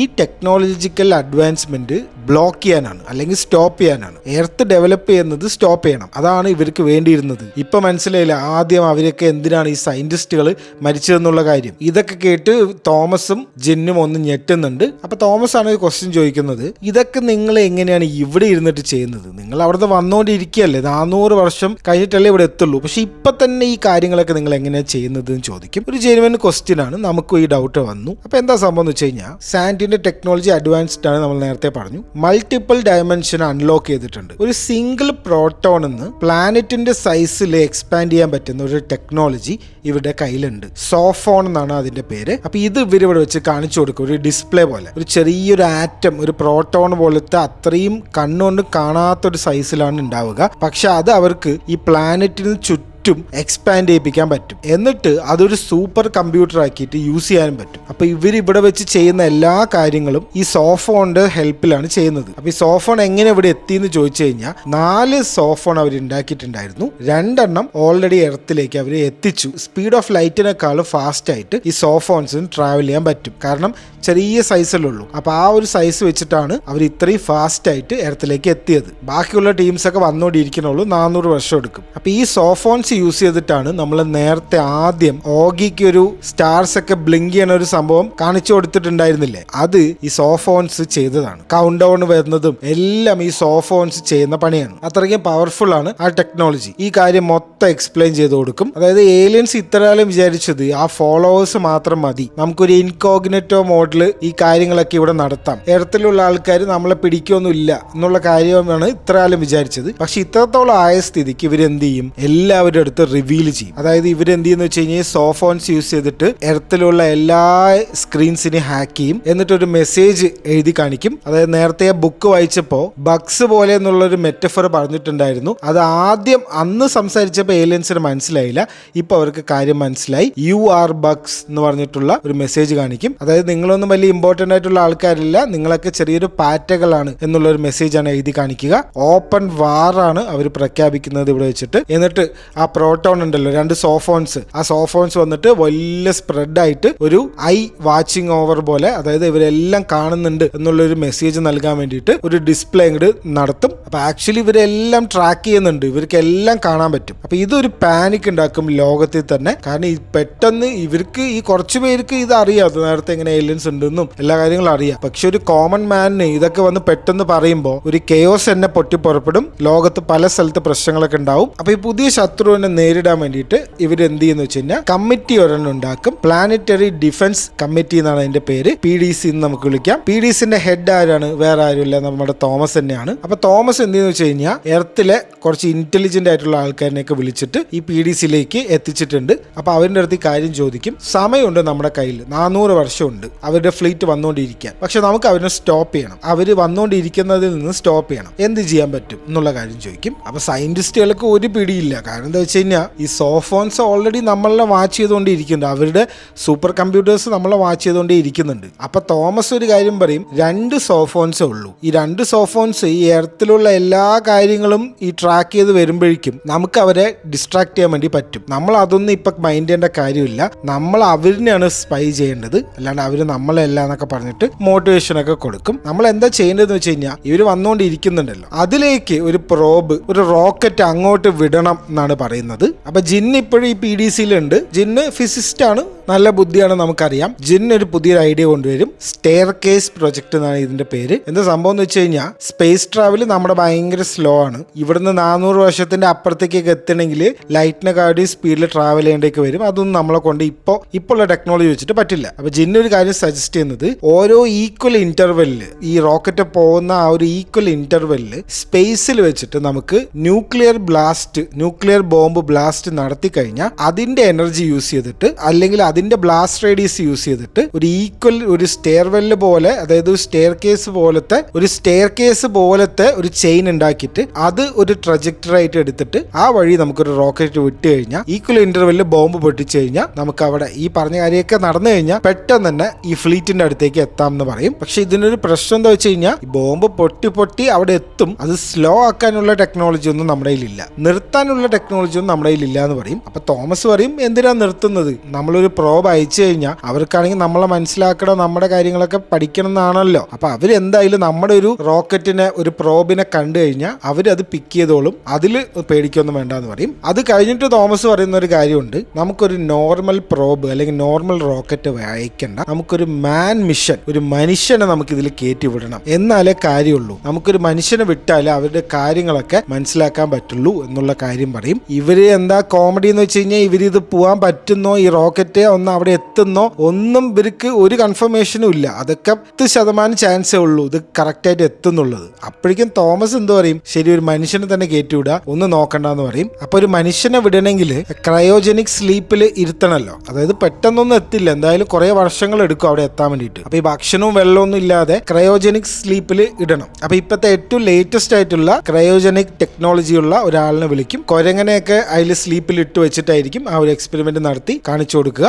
വയസ്സൊന്നും ആവാതെ തന്നെ എത്ര കാലം വേണമെങ്കിലും ഈ സ്ലീപ്പിൽ ഇരുത്താൻ പറ്റും. അതിന് സിമ്പിൾ ആയിട്ട് എണീച്ച് വരാനും പറ്റും, ഒരു പ്രശ്നം ഉണ്ടാവില്ല. അപ്പൊ തോമസിന്റെ പ്ലാന് വേറെയാണ്. ഈ ക്രയോജനിക് സ്ലീപ്പ് ഈ മാൻ മിഷനിൽ യൂസ് ചെയ്യുക, അതേപോലെ നമുക്ക് എർത്തിൽ യൂസ് ചെയ്യുക. എങ്ങനെ വെച്ച് കഴിഞ്ഞാൽ തോമസ് തന്നെയാണ് ഈ PDSന്റെ ഹെഡായിട്ട് ഇനി അങ്ങോട്ട് 400 വർഷം ഇരിക്കാൻ പോകുന്നത്. ഇയാൾ എന്ത് ചെയ്യാനാ പ്ലാൻ വെച്ച് കഴിഞ്ഞാൽ കുറെ കാലം ഈ മിഷനൊക്കെ നോക്കി നടത്തും, അതിനുശേഷം കുറെ കാലം സ്ലീപ്പിലേക്ക് പോകും, വീണ്ടും സ്ലീപ്പ് എണിക്കും, വീണ്ടും ഈ മിഷന്റെ കാര്യങ്ങളൊക്കെ നോക്കും, വീണ്ടും സ്ലീപ്പിലേക്ക് പോകും. അങ്ങനെ 400 വർഷം ജീവിക്കാനാണ് തോമസിന്റെ പ്ലാന്. അപ്പൊ ഉടനെ അടുത്ത പ്രശ്നം വരും. ഇവർ അയക്കുന്ന റോക്കറ്റ് ഉണ്ടല്ലോ, അത് ഭയങ്കര ചെറുതാണ്, അതിൽ ഒരു ഫുൾ ആളിലെ കൊള്ളൊന്നുമില്ല, ആകെ വെയിറ്റ് കപ്പാസിറ്റി എന്ന് പറഞ്ഞാൽ ഭയങ്കര ചെറുതാണ്. അപ്പൊ തോമസ് പറയും, ഒരു മുഴുവൻ ആളിലൊന്നും അയക്കേണ്ട ആവശ്യമില്ല, ഒരു ഹ്യൂമൻ ബ്രെയിനിനെ മാത്രം അയച്ചാൽ മതി എന്ന് പറയും. സാൻഡിക്കാര് ഇതെന്തായാലും റിസീവ് ചെയ്യും, ഈ പ്രോബിനെ മൊത്തം റിസീവ് ചെയ്യും. ഈ ബ്രെയിനിൽ നിന്നും ഒരു ഫുൾ ഹ്യൂമൻ ഉണ്ടാക്കാനുള്ള ടെക്നോളജി ഒക്കെ അവരുടെ കയ്യിലുണ്ടാവും, അല്ലെങ്കിൽ ഈ ബ്രെയിനിൽ നിന്ന് ഡാറ്റയൊക്കെ എടുക്കാൻ വേണ്ടിയിട്ടുള്ള ടെക്നോളജി എങ്കിലും അവരുടെ കയ്യിലുണ്ടാവും. അപ്പൊ ഇപ്പൊ മരിച്ചുകൊണ്ടിരിക്കുന്ന ഒരാളിനെ അല്ലെങ്കിൽ എന്തെങ്കിലും ഒരു അസുഖമുള്ള ജീവിക്കില്ല എന്ന് പറയുന്ന ആൾക്കാരുണ്ടല്ലോ, അങ്ങനെ ഒരാളിനെ എടുത്തു കഴിഞ്ഞാൽ അയാളുടെ ബ്രെയിൻ നമുക്ക് അയക്കാന്ന് പറയും. അപ്പൊ നമ്മുടെ ഓക്സ്ഫോർഡ് ഫൈലിലെ വില്ല് എന്ന് പറഞ്ഞിട്ടൊരു ആളുണ്ട്, ഒരു പാവം പിടിച്ച ആളാണ്, ഒരു ടീച്ചർ ആയിട്ടുള്ള ആളാണ്. വില്ലിനാണെങ്കിൽ ജിന്നിനെ പണ്ട് തൊട്ടേ ഇഷ്ടമാണ്, ക്രഷ് ഉണ്ട് ജിന്നിന്റെ അടുത്ത്, പക്ഷെ അതൊന്ന് നേരിട്ട് പറഞ്ഞിട്ടൊന്നുമില്ല. അപ്പൊ ഇപ്പൊ വില്ലിന് ഒരു ക്യാൻസർ വന്നിട്ടുണ്ട്, അയാൾക്ക് കുറച്ച് ദിവസങ്ങളെ ഡോക്ടർമാര് നൽകിയിട്ടുള്ളൂ, അതിൻ്റെ ഉള്ളിൽ മരിക്കുന്ന പറഞ്ഞിട്ടുള്ളത്. അപ്പൊ എന്ത് ചെയ്യും, ജിന്ന് നേരിട്ട് വന്നിട്ട് വില്ലിന്റെ അടുത്ത് ഈ കാര്യം പറയും. ജിന്ന് വന്ന് പറയുമ്പോൾ ഇനി ഇതിൽ കൂടുതൽ ഇതിനൊന്നും ചെയ്യാനില്ല, ഈ ബ്രെയിൻ എടുക്കാനുള്ള, അതായത് ഈ മരിക്കാനുള്ള ഈ ഒരു എക്സ്പെരിമെന്റിന് സമ്മതിക്കും വില്ല്. അപ്പൊ ഈ ഓക്സ്ഫോർഡ് ഫൈലിൽ ഒരാളിനെ തന്നെയാണ് ഈ പ്രോബിൽ കയറ്റിയിട്ട് ആ ബ്രെയിൻ മാത്രം ആക്കിയിട്ട് അങ്ങോട്ട് അയക്കുന്നത്. അങ്ങനെ കുറച്ച് ഇമോഷണൽ സീൻസ് ഒക്കെയാണ് ഇതിനിടയിൽ വരുന്നത്. അപ്പൊ ഈ പ്രശ്നങ്ങളൊക്കെ നടക്കുമ്പോൾ നമ്മുടെ അമ്മൂമ്മ ഉണ്ടല്ലോ, അമ്മൂമ്മനെ ഇനി ഒരു കാര്യമില്ല അവർക്ക്, കാരണം എല്ലാ ഡീറ്റെയിൽസും എല്ലാ ഡാറ്റയും കിട്ടി. ഏലിയൻസ് ആണെങ്കിൽ ഇവരിനെ പ്രൊട്ടക്ട് ഒന്നും ചെയ്യുന്നില്ല. അപ്പൊ ഈ വെറുതെ ജയിലിലിട്ടിട്ട് കാര്യമില്ല, ജയിലിൽ നിന്ന് തുറന്നു വിടും. അപ്പൊ നേരെ പോകുന്നത് ചൈന ലാബിക്കാണ്. പണ്ടത്തെ ലാബ് ഉണ്ടല്ലോ, എല്ലാം സ്റ്റാർട്ട് ചെയ്ത ലാബ് എന്നാണല്ലോ, നേരെ അങ്ങോട്ട് പോകും. ഒരു സൂയിസൈഡ് ചെയ്യാനാണ് പോകുന്നത്. പക്ഷെ എന്ത് സംഭവം എന്ന് വെച്ച് കഴിഞ്ഞാൽ ഏലിയൻസ് ഇപ്പോഴും ആക്റ്റീവാണ്. ടാറ്റിയാൻ ഉണ്ടല്ലോ, ആ ടാറ്റിയാനെ ഏലിയൻസ് ഇങ്ങോട്ട് അയച്ചിട്ടുണ്ട്. എന്തിന്? ഏനെ കൊല്ലാൻ വേണ്ടിയിട്ട്. അപ്പൊ ഇവര് രണ്ടുപേരും കൂടി ഇരുന്ന് ഒരു സൺസെറ്റ് ഒക്കെ കാണും. അപ്പൊ അതോടുകൂടി ഏന്റെ ആ ഒരു ചാപ്റ്റർ അവസാനിച്ചു. അപ്പൊ ഇനി നമ്മൾ അവസാനത്തെ ഓക്സ്ഫോർഡ് ഫൈൻ്റെ ആളിനെയാണ് കാണുന്നത്. സോൾ എന്നാണ് ഇയാളുടെ പേര്. സോളും വീരയും നമ്മൾ ആദ്യം സൂയിസൈഡ് ചെയ്ത ആ ഒരു പെൺകുട്ടിയായിട്ട് നല്ല ബന്ധമാണ്. ഇവർ ഒരുമിച്ചായിരുന്നു ആ ലാബിൽ വർക്ക് ചെയ്തിട്ടുണ്ടായിരുന്നത്. അപ്പൊ ചൈനയ്ക്ക് പോകുന്നതിന് മുന്നേ അടക്കം ചെയ്ത ആ സ്ഥലത്തേക്ക് വന്നിട്ടുണ്ടായിരുന്നു. അവിടെ വെച്ച് സോളിനെ മീറ്റ് ചെയ്തിട്ടുണ്ടായിരുന്നു. എന്നിട്ട് അത് വളരെ ഫേമസ് ആയിട്ടൊരു സംഭവമാണ്. ഒരു ജോക്ക് പറയും, ആൽബർട്ട് ഐൻസ്റ്റീൻ ഹെവനിൽ പോയിട്ട് വയലിൻ വായിക്കാൻ തുടങ്ങി. ദൈവത്തിന് അത് ഇഷ്ടപ്പെട്ടില്ല, കാരണം ദൈവം ഒരു സാക്സഫോണിസ്റ്റ് ആയിരുന്നു, അതായത് സാക്സഫോൺ വായിക്കുന്ന ആളായിരുന്നു. ഇങ്ങനെ ഒരു കാര്യം പറഞ്ഞിട്ട് പോവും. ഈ തമാശ എന്താണെന്ന് സോളിന് ഒരു ഐഡിയ ഉണ്ടാവില്ല, എന്തോ കാര്യം പറയാൻ വന്നതാണ്. ഇതിനെക്കുറിച്ചുള്ള ഒരുപാട് എക്സ്പ്ലനേഷൻ യൂട്യൂബിലും ഇന്റർനെറ്റിലൊക്കെ ഉണ്ട്, താല്പര്യമുള്ളവർ അതൊക്കെ ഒന്ന് വായിക്കുക. ഇപ്പൊ എന്തായാലും അത് വലിയ ഇമ്പോർട്ടന്റ് അല്ല, ഈ ജോക്ക് ഒന്ന് ഓർമ്മ ഉണ്ടായാൽ മതി. അപ്പൊ ഇനി സോളിന്റെ കാര്യമാണ് നമ്മൾ പറയാൻ പോകുന്നത്. സോൾ ഒരു ഇമ്പോർട്ടന്റ് റോളിലേക്ക് ആയി മാറുകയാണ്. എന്ത് പറ്റുന്ന വെച്ച് കഴിഞ്ഞാൽ ഒരു ആക്സിഡന്റ് സംഭവിക്കും. സോഫോൺസ് ഉണ്ടല്ലോ, ആ ഒരു സൂപ്പർ കമ്പ്യൂട്ടേഴ്സ് ഏലിയൻസിന്റെ, അവര് ഈ കാറുകളിനെ ഹാക്ക് ചെയ്തിട്ട് സോളിനെ കൊല്ലാൻ നോക്കുകയാണ്. അപ്പൊ നമ്മുടെ ക്ലാരൻസ് അവിടെ വരും, ഒരു VIP സെക്യൂരിറ്റി കൊടുത്തിട്ട് സോളിനെ വേറൊരു സ്ഥലത്തേക്ക് കൊണ്ടുപോകും. സോൾ ഇതൊക്കെ കണ്ട് ഞെട്ടും. സോൾ ആകെ ഒരു പാവം പിടിച്ച ഒരാളാണ്. ഇങ്ങനെ വലിയ വലിയ കാര്യങ്ങളൊന്നും ചിന്തിക്കും ചെയ്യൊന്നുമില്ല, ഭയങ്കര ബുദ്ധിയൊക്കെ തന്നെ, പക്ഷെ ഇങ്ങനെ വലിയ കാര്യങ്ങളൊന്നും ചെയ്യാറില്ല. അപ്പൊ സോൾ ഇതൊക്കെ കണ്ട് ഞെട്ടും, എനിക്കെന്തിനാണ് ഈ VIP സെക്യൂരിറ്റി എന്നൊക്കെ പറഞ്ഞിട്ട്. അപ്പൊ സോളിനെ നേരെ ഇവർ കൊണ്ടുവരുന്നത് യുണൈറ്റഡ് നേഷൻസിന്റെ ഒരു മീറ്റിംഗ് നടക്കണം, വലിയ മീറ്റിംഗ്, അതിലേക്കാണ് കൊണ്ടുവരുന്നത്. വോൾഫേസർ പ്രൊജക്ട് എന്ന് പറഞ്ഞിട്ട് ഒരു പ്രൊജക്ട് ഉണ്ട്. തോമസിന്റെ ആണ് ഈ ഒരു ഐഡിയ. എന്താന്ന് വെച്ച് കഴിഞ്ഞാൽ ഈ സോഫോൺസ് നമ്മളെ സ്പൈ ചെയ്തുകൊണ്ടേയിരിക്കുകയാണ്. നമ്മൾ എന്ത് ചെയ്താലും അവരത് അറിയും. പക്ഷെ മനുഷ്യന്റെ ഒരു കഴിവ് മാത്രം അവർക്ക് ക്രാക്ക് ചെയ്യാൻ പറ്റിയിട്ടില്ല. അതായത് ഹ്യൂമൻ മൈൻഡ്സ് റീഡ് ചെയ്യാൻ ഉള്ള ടെക്നോളജി അല്ലെങ്കിൽ അതിനുള്ള കഴിവ് അവർക്ക് ഇല്ല. അപ്പൊ വോൾഫേസർ പ്രൊജക്ട് എന്ന് പറഞ്ഞിട്ട് 3 ആൾക്കാരിനെ സെലക്ട് ചെയ്തിട്ടുണ്ട്. ഈ 3 ആൾക്കാരുടെ ജോലി എന്താ വെച്ച് കഴിഞ്ഞാൽ ഇവർക്ക് അൺലിമിറ്റഡ് റിസോഴ്സസ് ആണ്. അതായത് ഇവർക്ക് എന്ത് വേണമെങ്കിലും ചെയ്യാം, ആരും ഒന്നും ചോദിക്കില്ല, എല്ലാം ഇവരുടെ മനസ്സിൽ മാത്രമേ ഉണ്ടാവുള്ളൂ. അതായത് എന്ത് സീക്രട്ട് ഉണ്ടെങ്കിലും അവർക്ക് അത് പുറത്ത് പറയാൻ പറ്റില്ല,